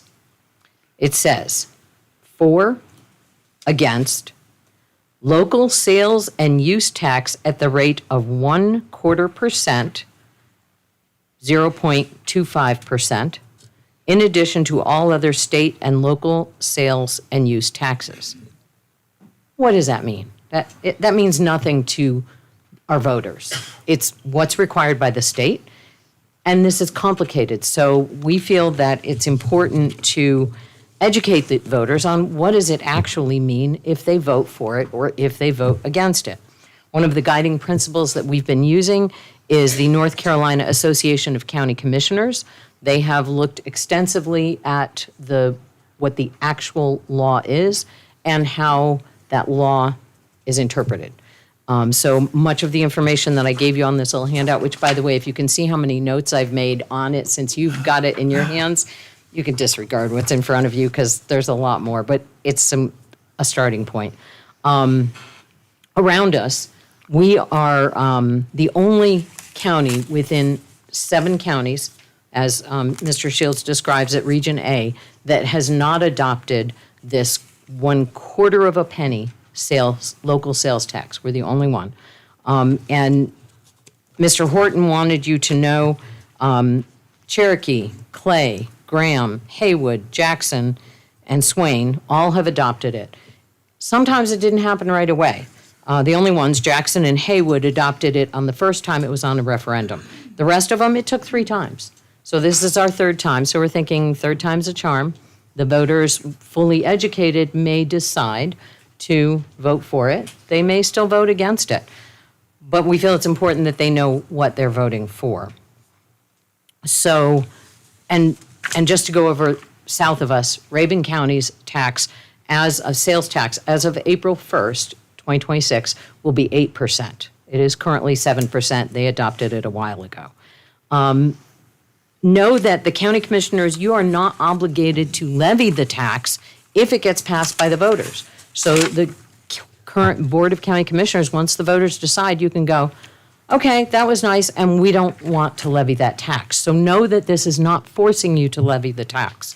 The board cannot stipulate on the ballot how the money is used, but you must make a resolution on how you plan to use the money. And so there's a resolution before you. You will have a resolution today. And I want to stress that some languaging in this resolution says that the Macon County Board of Commissioners supports the 1/4 cent sales tax referendum. You're not saying you're supporting the tax. And that's very distinctive. You're saying, because you already voted for it, you're saying you're supporting that we put it to the voters, that we're just going to ask the voters how they feel about it. So know that distinction. You're not saying we support the tax, okay? That's very clear. But what you are saying in this resolution, which is required for you to stipulate, is how it might be used. And you're saying it might be used for some capital improvements. You don't have to say what that's going to be. Some of the things that this committee discussed was using it towards some of the things that are on the board here, things like this. Building needs for some of the schools as allowed by law, that 20%. Senior services, space needs, again, building needs. Public safety, we certainly know that EMS and the Sheriff's Department and everything that involves public safety could use a little bit more money. Recreation facilities certainly could use an upgrade. So those are some things that we feel that the county citizens could benefit from this 1/4 of 1 cent. Also know that our job is to educate the public, not to advocate. We cannot use any county monies or any county support to advocate a particular position. And so we're not going to advocate, we're going to educate everybody. What does it mean if you vote for this, if you vote against it, knowing the truth? One of the people on the committee said that last time she voted against it because she was given bad information. And she said she regrets making that choice. And now she would like to help us and make better educated decisions about it. This tax does not get levied on automobiles. So if you're thinking, oh my God, I have to buy a car, this is going to be a lot. Local sales taxes aren't levied on automobiles.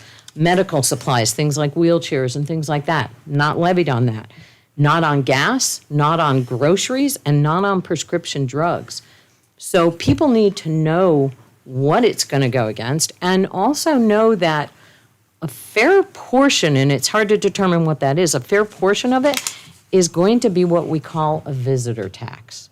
Because what we collect from visitors, people come through our tourism business.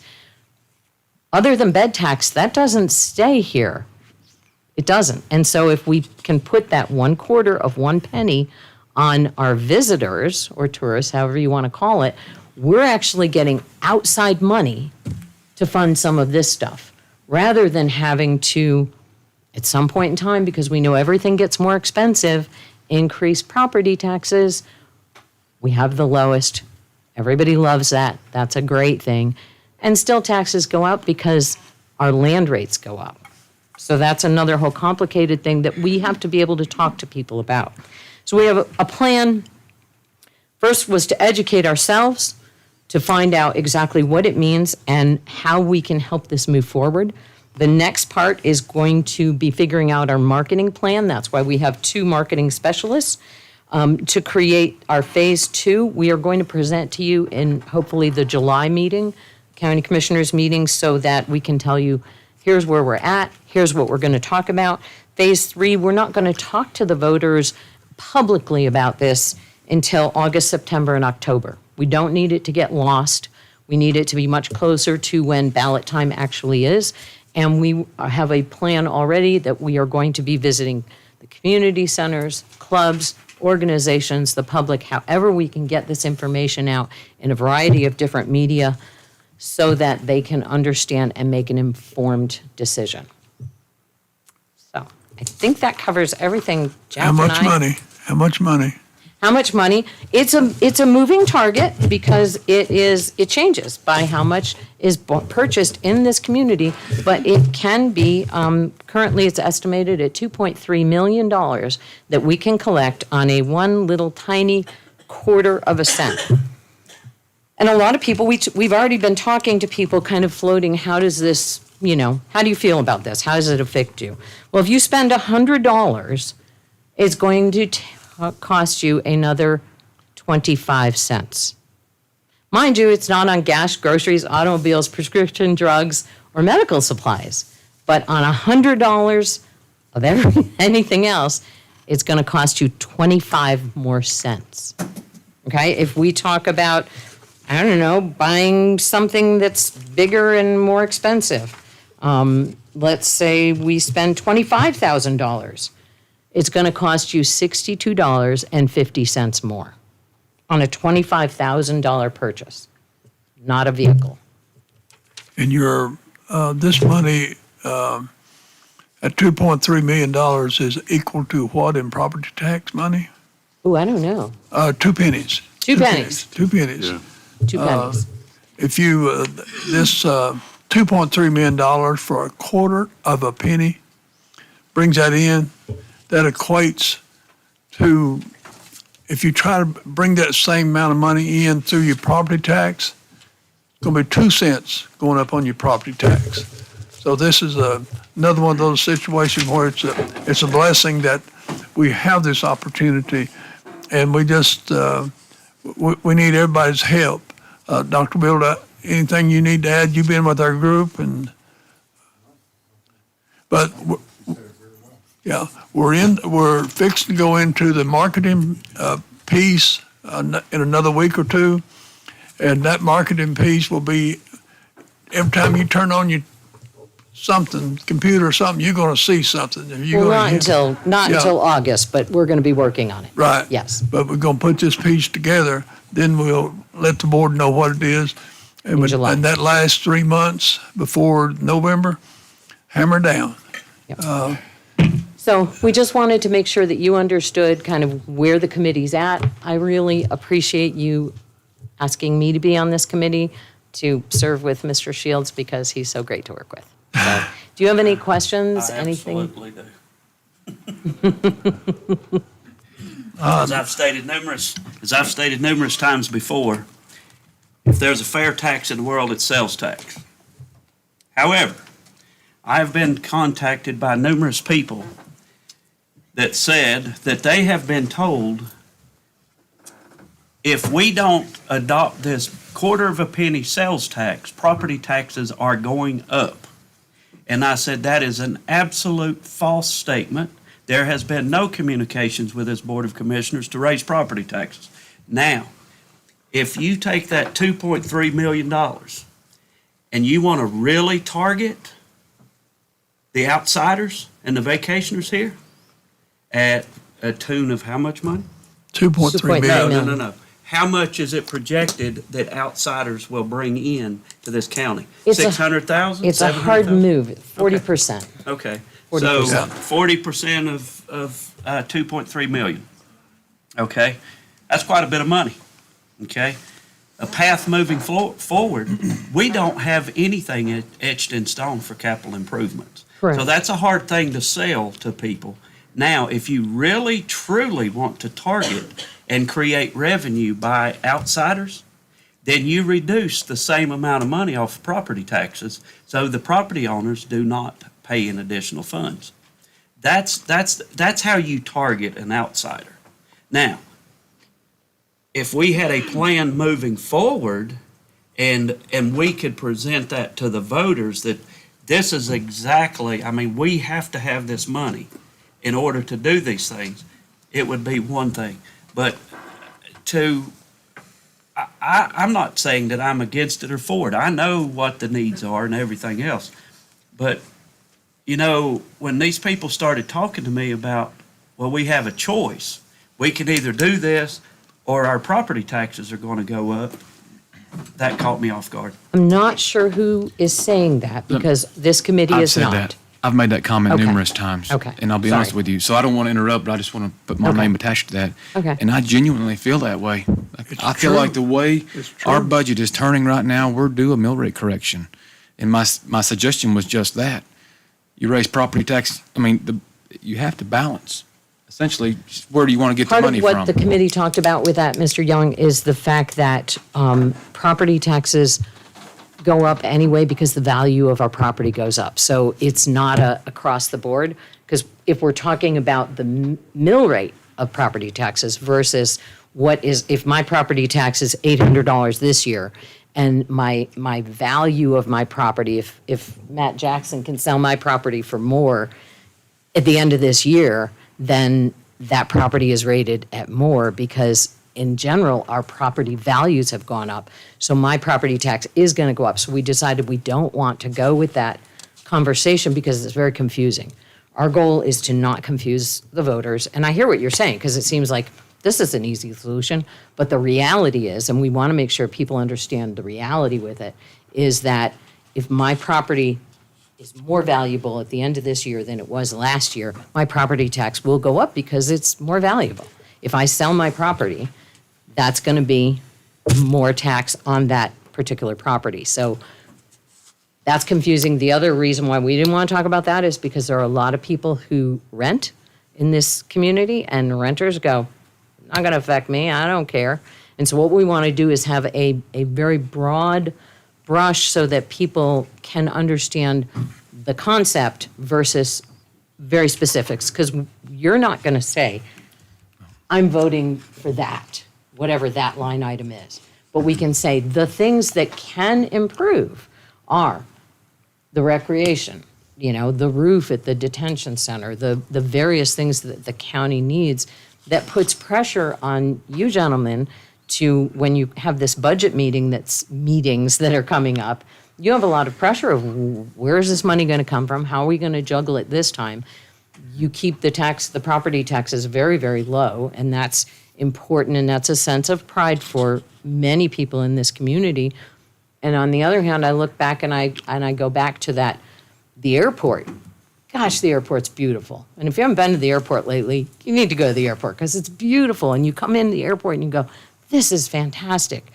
This is a source of pride for me to see this airport. And we go into some of these other places where the floor in the detention center, the roof in the library, these things are falling apart. The money has to come from somewhere. And you'll see here on the previous, we talked about we couldn't take it to the in November. We couldn't take that last one on that, what John was proposing here. But now the laws specified in this here, you've got to take it to the taxpayers. So, yes, we take it to the taxpayers to let them decide. And as I stated at the beginning, the resolution that Mr. Shields is proposing to you tonight is not that you're voting in favor of the tax. He's simply asking that you're in favor of the referendum, which you all voted for already in November. You all said, let's put it to a referendum. And because the way the North Carolina law is, it's how does this money get used? You can't say it on the ballot. You can only say it in a resolution.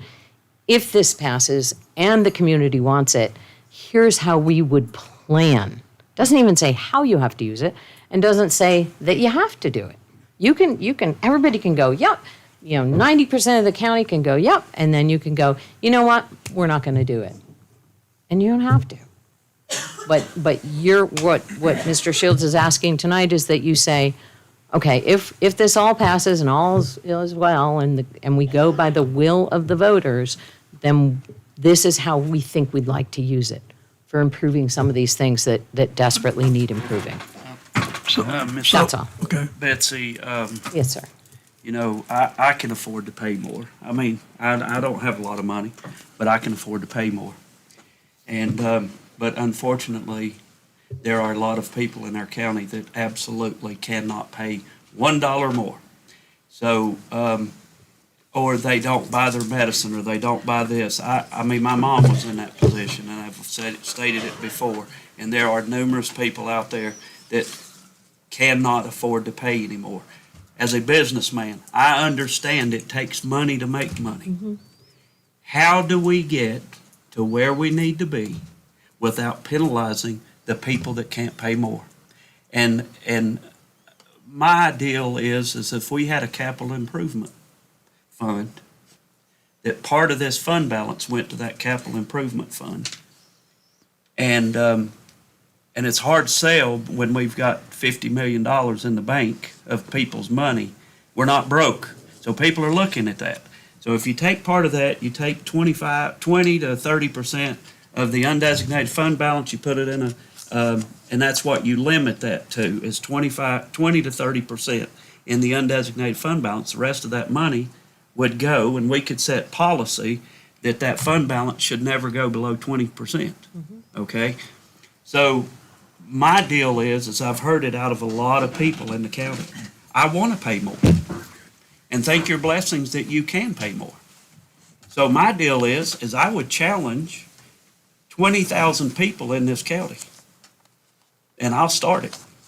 I'll write Macon County a check for $500 to go to this capital improvement fund. If 20,000 people will follow me, that's $10 million. And you know what we do? We don't target the people that can't afford to pay anymore. I'll be happy to do that. I know where we need to be in this county. And I would love, more than anything, to see a new justice center. I would love to see a new senior center. I would love to see this. And I'll do it. If we can set up a capital improvement fund, I'll give them a $500 check. And we'll see how many people in the county wants to pay more. I hear you, Mr. Shaw. And in the meantime, you all voted unanimously to put this on a referendum. And so it is going to be on the ballot. Absolutely. And we also got permission to go ahead and educate the public about what this is and to allow you all to have somewhat of a statement of purpose. This resolution just says, yes, we put it on the referendum, and yes, we would maybe use it for capital improvements. Maybe. And I think That's all it says. that's a good time for me to make that motion. Okay. And I'll go ahead and make the motion that we adopt this resolution of the Macon County Board of the Commissioners in support of the 1/4 cent sales tax referendum, and meaning that we need your support as we move on. I'll second that. Second it. We have a motion on the floor by Commissioner Shields, second by Commissioner Young. Any further discussion? Yes, sir. I made the motion to put it on a referendum, and I said originally that I would not go against the will of the people. If it passes, I can assure you that I will vote in favor of it if I'm serving on this board, but I am not going to put my name on a resolution. So that's where I am. Any other discussion? Call for a vote. Hearing none. Call All in for a favor, vote. please signify by raising your right arm, stating aye. Aye. Any opposed? All right, Ms. Tammy, I'm sorry. Please let the record reflect a 4-1 vote. Motion passes. I want to say thank you, Ms. Bays. Thank you for the team that they're working. We're fixed to go into phase 2. All right. Thank you very much, Commissioners. All right. Continued discussion and follow-up concerning detention officer salaries. Mr. Cade. I'll give Trevor just a second to pull our slide up on the computer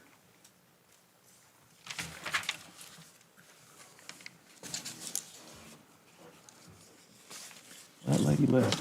She enjoyed this. She would have enjoyed this.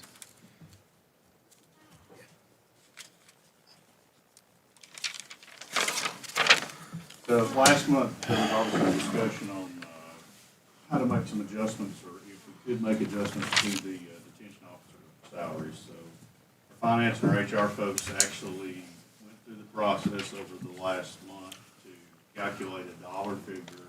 If you were to make the decision to raise the detention officers 2 grades to make them equivalent grade as a deputy. And you'll see those numbers on the left there. The current numbers for a year for the detention center is $1.4 million there at the top.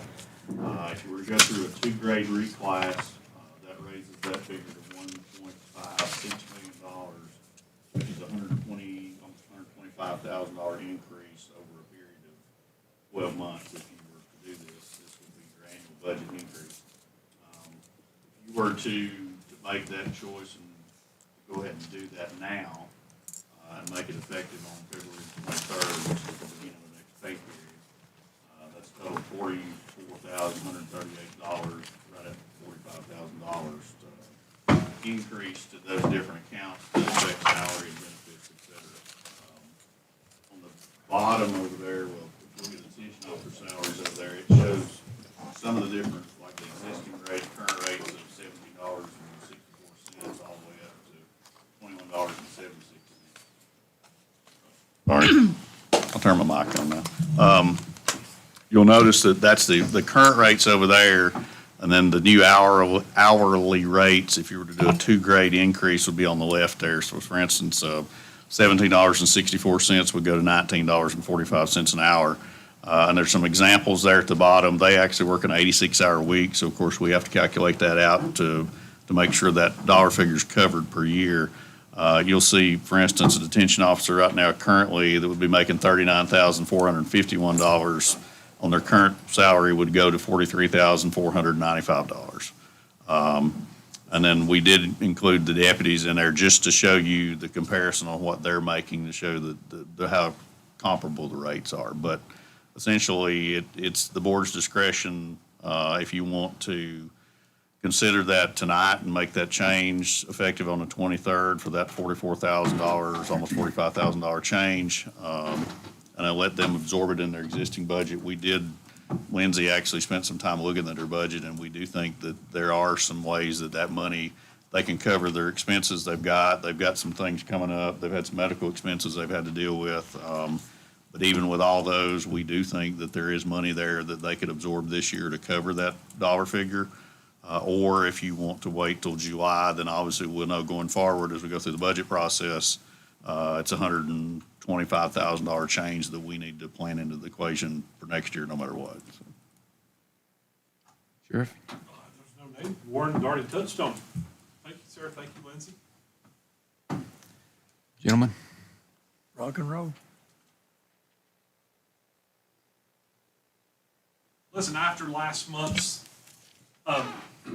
commissioner meeting, we went back, Jonathan and I, and Adam Wishon went back, and after speaking with some commissioners, we decided to focus on the low-hanging fruit and where we've seen the most need, and that's in the detention.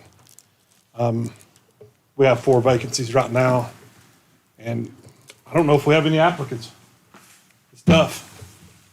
We got to focus on the low-hanging fruit. And thank you, Lindsay. Thank you, Warren. Thank you, Tammy, for. I will say Nina worked really, really hard on this. Oh, Nina. Thank you, Nina. Yeah, because. Yeah, I didn't know that. No. I just want to I really want her to get a little credit on this because this was, we obviously had to address it. We spent a lot of time on it. The numbers are good. The money's there. So is this detention and deputies? No, This this is is just only detention. Yeah. All right. And that's $44,000, is that number? Yes, $44,138. So has there been any type of communication with the deputies that are not going to be making, you've got deputies that go through BLET, and I don't know how they do it now. Of course, when we went through, we had to pay our own way and, couldn't work. But you have those guys that are girls that go through that process. And I think the detention officers deserve the money for sure, but the DOCC school is quite different than BLET. It is indeed. Now we're saying you're on a level playing field. I'm okay with it. I think it's warranted, but I also think that there's a time where we need to start looking at this or certain departments outside of our normal budget, because there are certifications that are required. These people are doing something that Now, if the board 95% suggests that of we people go in that here route, we can definitely do it. I just wonder how those deputies that are. There's been some water cooler talk, we wanted to get those guys level with patrol ultimately. They have just as equally a hard of a job, if not harder. They're confined in that detention center 12 hours at a time. They are getting assaulted. They are getting drugs thrown in their face, etc. It's equally just as hard, if not harder, if you ask me. They can't run home and tuck their kids in, or they can't run home and eat supper, they're there. I can't see not supporting this. Thank you. Gentlemen, at this time, I'd like to make a motion that we approve the detention officer pay raise effective immediately. Can we make that effective February 23rd with the beginning of the payroll? Just tell those officers I tried to get them. No, we said immediately. You just knocked that easy. Drop that hammer, hurry. I'd like to amend my motion to the 23rd. Second. We have a motion by Commissioner Young, second by Commissioner Breeden. Further discussion? Absolutely. Thank you. There's an election process coming around the corner. I will not be held hostage by political pressure to give anybody in this county a raise. There is a budget process for this, and it is absolutely not fair to the other 500 county employees in this county. And if this is setting a bad precedent on other county employees, I absolutely understand the pay, but the timing is wrong. We're in the middle of a budget year, and this right here should be a topic of the budget discussion. And by all means, get these people what they need, but this is not fair to any other county employee in this county. And therefore, I am grateful for everything that y'all do, keeping this county safe. I understand what those detention officers go through. I understand what everybody else goes through as well. So the next time you turn around, somebody else is going to come in here when they know this happens, and they're going to start this. And so right now, the feeling of Macon County Sheriff's Department and the detention office is John Sherrill is against us. Guys, this is the problem. I'm not against anybody making a fair wage, but I am against anybody getting a raise when nobody else does. I think this needs to be seen. I think it needs to be researched. It needs to be studied and be fair across the board for all Macon County employees. If we're not paying them enough, by all means, we got a budget process. I can respect that, but I want the board to know that we're not asking for any more monies. We've got the money in the budget ordinance that was passed this prior year. So I'm not up here asking for 44,000 and some change. We've got it. Just if you allow, agree to pass, I'm not asking for the citizens to fork up more money when we have it already in the budget ordinance. Well, that's not the way that I just took that. You probably really didn't have to come here tonight. You probably didn't really have to come here tonight and do that. I didn't, just out of respect. Out of respect, I did, since it was brought to your attention last month. Thank you. And then last month, we were asking across the board, everybody a raise. And now this month, we're asking for detention officers. The low-hanging fruit, that's where the most need is, that's where we have to focus on. We're down 4 positions. I just have a problem giving one agency in Macon County a raise in the middle of a budget year. So that's my position, and I just don't think it's fair for everybody that works for Macon County. Not every county agency has to go into the detention center and get crap thrown on them. I get it. I get Yeah. it, Sheriff. I mean, Yes, sir. I Yes. understand it. So, I'm gonna move us along. Did you second that motion, right? Any other discussion?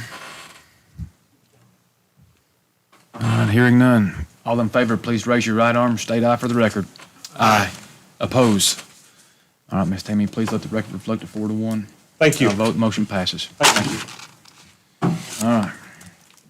New business, item A, approval of resolution exempting professional services for the design and construction of the new Carson Convenience Center. County Manager Cabe. So, Mr. Chairman, and Trevor, you can take the detention officer slide down now.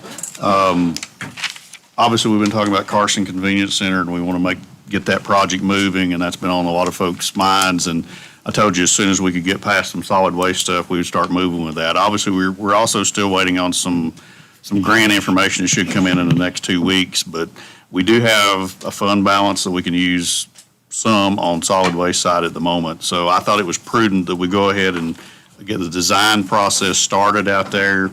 Then if the money comes in from the grant next month, we'll be sitting in a good place to use that. And if not, we still need to make that arrangement to get that center off the ground out there anyway. So tonight, I'm asking for an approval to exempt the engineering services for the Macon County Carson Community Drop-Off Center from the RFQ provisions because it's less than $50,000, and approve a proposal from CE Tech Engineering for $19,700 to do the design phase and the construction phase of that convenience center out there. I will say the money, there's an associated budget amendment with that. We also need to include in that motion, the money will come from the solid waste fund balance. And a lot of folks may wonder why do you need somebody to design that center for you? But that center, to do it right, we want to set it up. Specifically, one of the issues we have is recycling, and I'll admit I'm one of the world's worst. Sometimes it's hard to recycle at our current centers because you have to block the pathways for folks that are doing their regular waste disposal. Sometimes it's not the most convenient option, so we want to take that in consideration. Also, we want to make it convenient for those folks to go through there, and we want to set that center up with the compactor type cans like you use on the Highlands Road that will actually hold sometimes 2 to 3 times or maybe 4 times more than the existing containers we have out there, so that it will make that a better process to process that waste. And then the second part of this is we want to look at the design, moving that up front on that property out there where the old school used to sit on that Carson or Cartucket J school site, because there's a parcel of land back there that we think can be used for recreational purposes. We need to get this design laid out, get the electrical set up, figure about the plumbing for the facilities. Then I can come back to you, and once we're comfortable with that design, and we'll bring it back to you for a proposal or for an approval, then we can look at perhaps making that a multi-use field back there in the back. For instance, moving one of the soccer fields out there and converting some of our other space at the rec facilities into a flag football field. Of course, that'll be on a different side of the budget because that's not enterprise money. That would be fund balance money out of the undesignated fund. So I like it. I said a lot to say that I would like approval of the resolution exempting the services, approval of the agreement, and associated budget. And that was $19,700. Second. Sorry, Mr. Shields, they got me distracted. I heard $19,700, Mr. Shields. Yes, that's correct. And that's, what do you call that, C-Tech? Yes. Yeah, and I second. Do I need to do the whole thing? I'd like to make a motion that we approve the resolution exempting professional services for design and construction of the new Carson Convenience Center, and award that to C-Tech Consulting and Engineering in the amount of $19,700 from the solid waste fund balance. And the associated budget amendment. Perfect. Yep. Motion by Commissioner Breeden, second by Commissioner Sherrill. Any other discussion? Crazy thought, just out of curiosity, is there any way we could look at doing maybe some type of transfer there? I think it's a possibility. We can certainly look at that, but we would certainly want to know that now. That's actually a good idea. I mean, if we're talking about the future of trash and we're running out of space and we're building a cell that's expected to last a certain amount of time. How big is that track of land? It's 10 acres, 11 acres, Joe, somewhere in that neighborhood.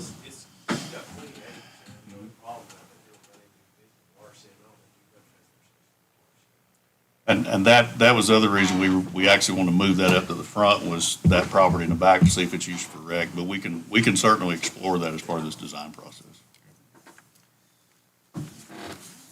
All right. So hear a motion in a second. Any further discussion? Hearing none, all in favor, please raise your right arm, state aye for the record. Aye. Any opposed? All right, Ms. Tammy, please let the record reflect motion passes 5-0. All right. Item B, new business, approval of proposal from NCDOT for improvements to the intersection at Porter Street and Panther Drive. Manager Cabe. So, Mr. Chairman, we've mentioned this before, with the construction of the new school there at Panther Drive, DOT, or North Carolina Department of Transportation, requires a transportation improvement study to be completed on those intersections when you do a new school or an improvement to a school, and that's by statute. That was actually completed. The results came back to us, and there were some proposals. DOT basically gives you the instructions on what you need to do to modify that intersection to meet their requirements. The one good thing is by statute, they are required to fund it. We do have to upfront the money, and then we'll get reimbursed for it. So the first option they presented us, which is not this one, they want to do a left turn only lane coming up Porter Street from near the intersection of Porter and Palmer to McCollum Drive and make that a turn lane there to go into McCollum Drive. That wasn't going to work. And then they wanted to make Panther Drive right turn only, no matter what. That wasn't going to work because we were going to have to acquire right-of-way and move some utilities, and the funding program from DOT does not allow right-of-way acquisition. So went back to the drawing board, and the current draft proposal that they have given us, and this is from DOT to us, is, believe it or not, the suggested solution. And I was a little bit taken back when I first saw it, but it's another roundabout at the intersection of Panther Drive. So now I will say I had to look at that from an educated perspective, because obviously you have a roundabout at Wilkie Street, you have a roundabout at Maple, you have a roundabout at Walyer Street. However, when you think about the design, no matter what, DOT says Panther Drive has to be right turn only. So if you don't put a roundabout, you're going to have to come out of Panther Drive, go down to McCollum somewhere and turn and come back if you're going to go back toward the south. A roundabout solves that solution.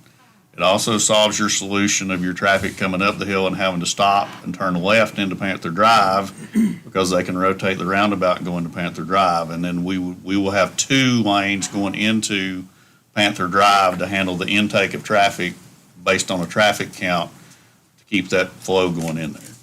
So essentially, tonight, what we're asking for, the design of this has to be done by an engineer that is approved with DOT, has to meet their specs.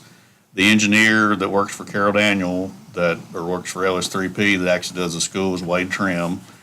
They are actually on an approved DOT list. So they've presented us a proposal through LS3P for $83,000 proposal to do that design to DOT specs, to get it back to us for it to go out to bid and get those numbers. And that money is reimbursable from DOT. I think we need to think outside the box, and let's just put a 2-lane roundabout there so we'll be different with this one. You know, I mean, that takes up a lot of parking space right there. If that concept is accurate. They think that it'll take 2 spots, that this drawing's not to scale. They think they'll lose 2 spots on one side of that corner of that parking lot. Now, I will tell you, also remember, that one parking lot won't be the only parking lot when we finish. This will coincide with construction of Panther Drive and demolition of the school. You'll have 3 other parking lots up there where the old buildings are now. So even though you may lose temporarily a couple of those spots, it doesn't require you to acquire or have to acquire that right of way across the road, and you'll make it up with those spots up on top up there. Do we get to approve the concept? Yes. Yeah, you'll get a design back. They send us a design and we don't like it. Yeah, you can say no. They have to figure out another design.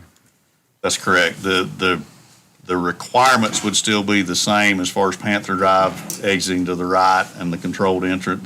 You got to have a turn lane coming into Panther Drive also from the south, but the roundabout takes care of that. So if you don't like the design, you can say, no, we don't like that design. Go back and give us another one that meets the requirements for DOT. All right. Let's see, will the buses be going entry and exit that way too? We'll have. I'm sorry, Mr. Shields. The buses.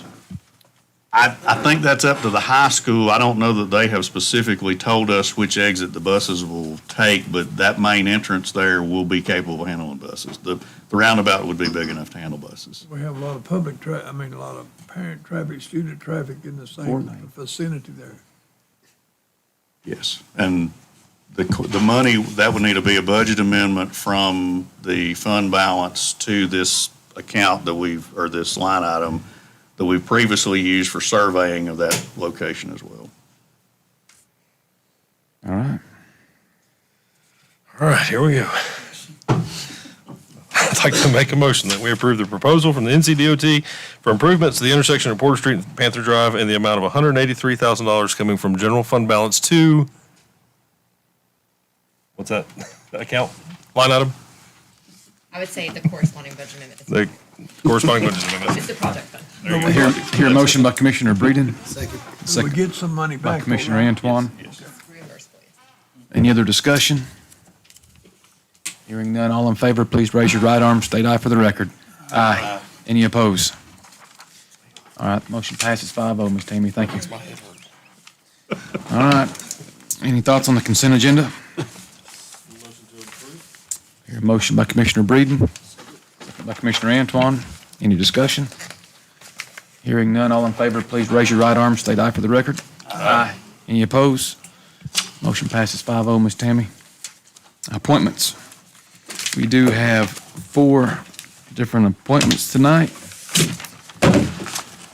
And let's start off with the CHSA Board. We have 1 open seat. Okay, Ms. Teaser has prepared the ballots. There are 4 on the ballot for the Consolidated Human Health Services Board. This is for the general public seat. If anybody's listening, again, we are still looking for an optometrist, a Psychologist and a social worker. Social worker. There are 4 for the general seat. Again, it's Chris Hedden, Lindsay Henderson, Matt Jackson, and Carol Kite. It's also report to them that I resigned that position as well.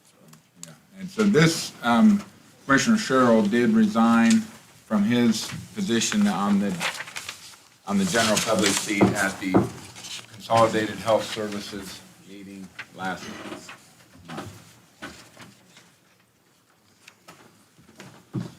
I'd just like to make a comment. There's some really good names on here, and thank you for putting your name in the hat.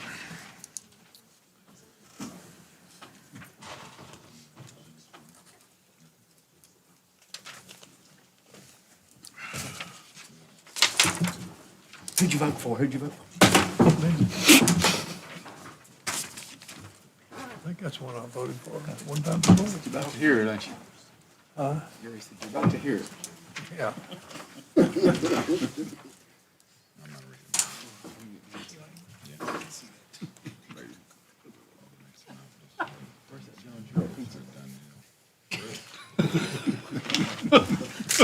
We ain't getting none of that, are we?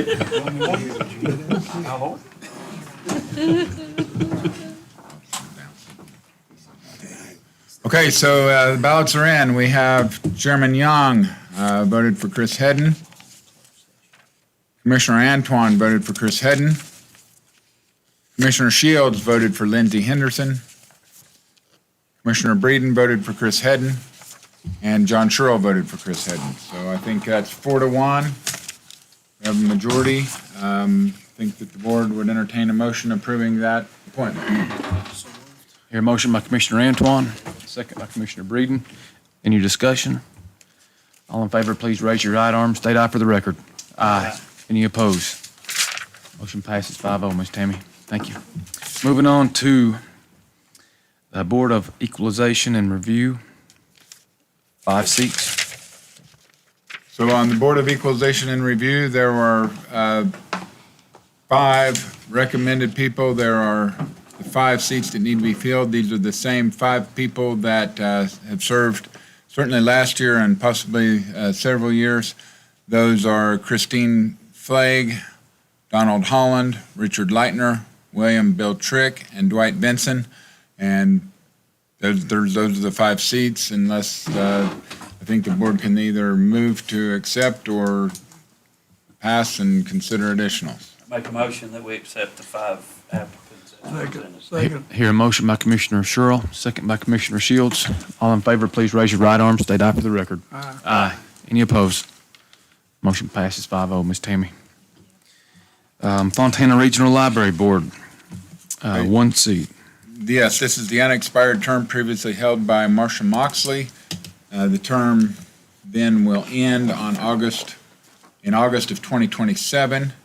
There are 3 applicants, and the 3 applications are, you're voting for one. The 3 applications are Denise Boothby, Jennifer Cambrook, and James Carty.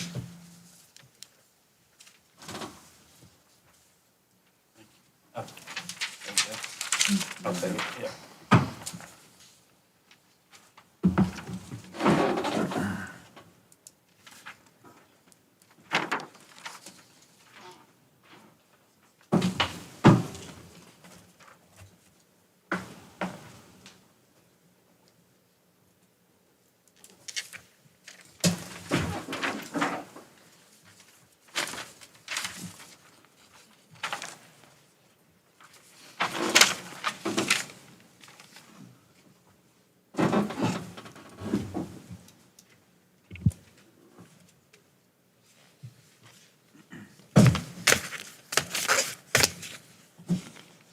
I have the ballot of Commissioner Sherrill, voted for Denise Boothby.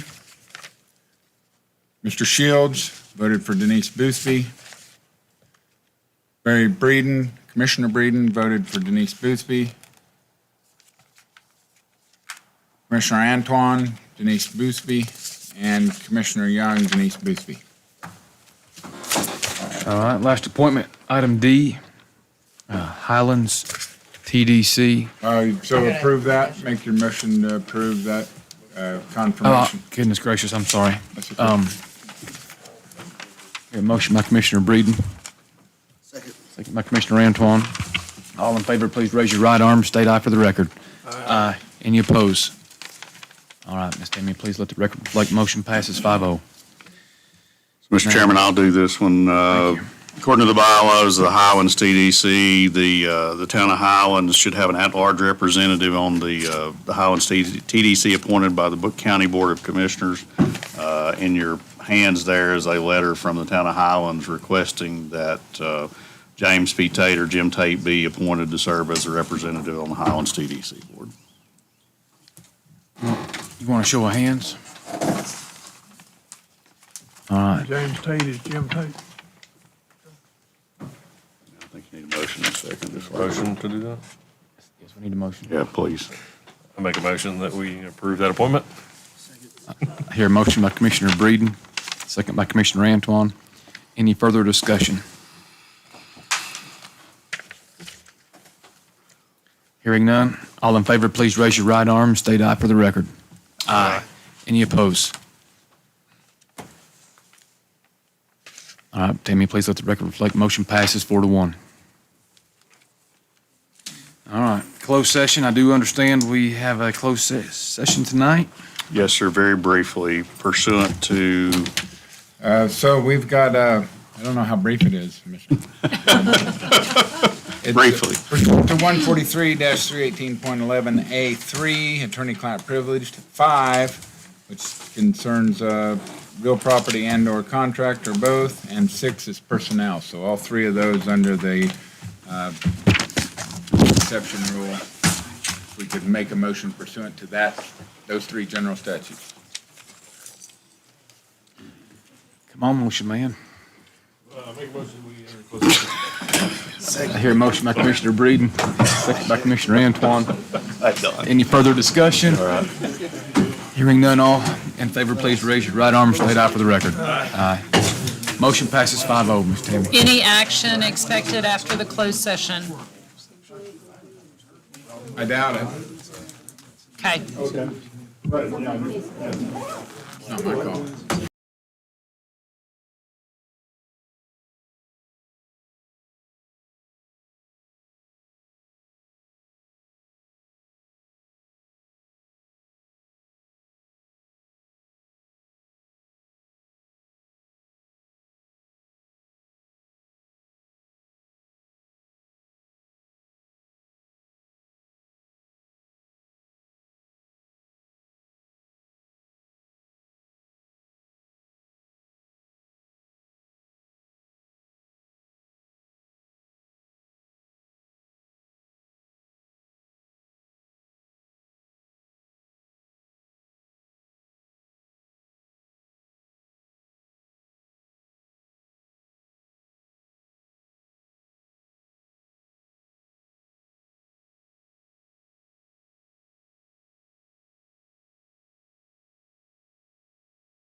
Hear a motion by Commissioner Breeden, second by Commissioner Shields. All in favor, raise your right arm, state aye. Aye. Motion passes unanimously.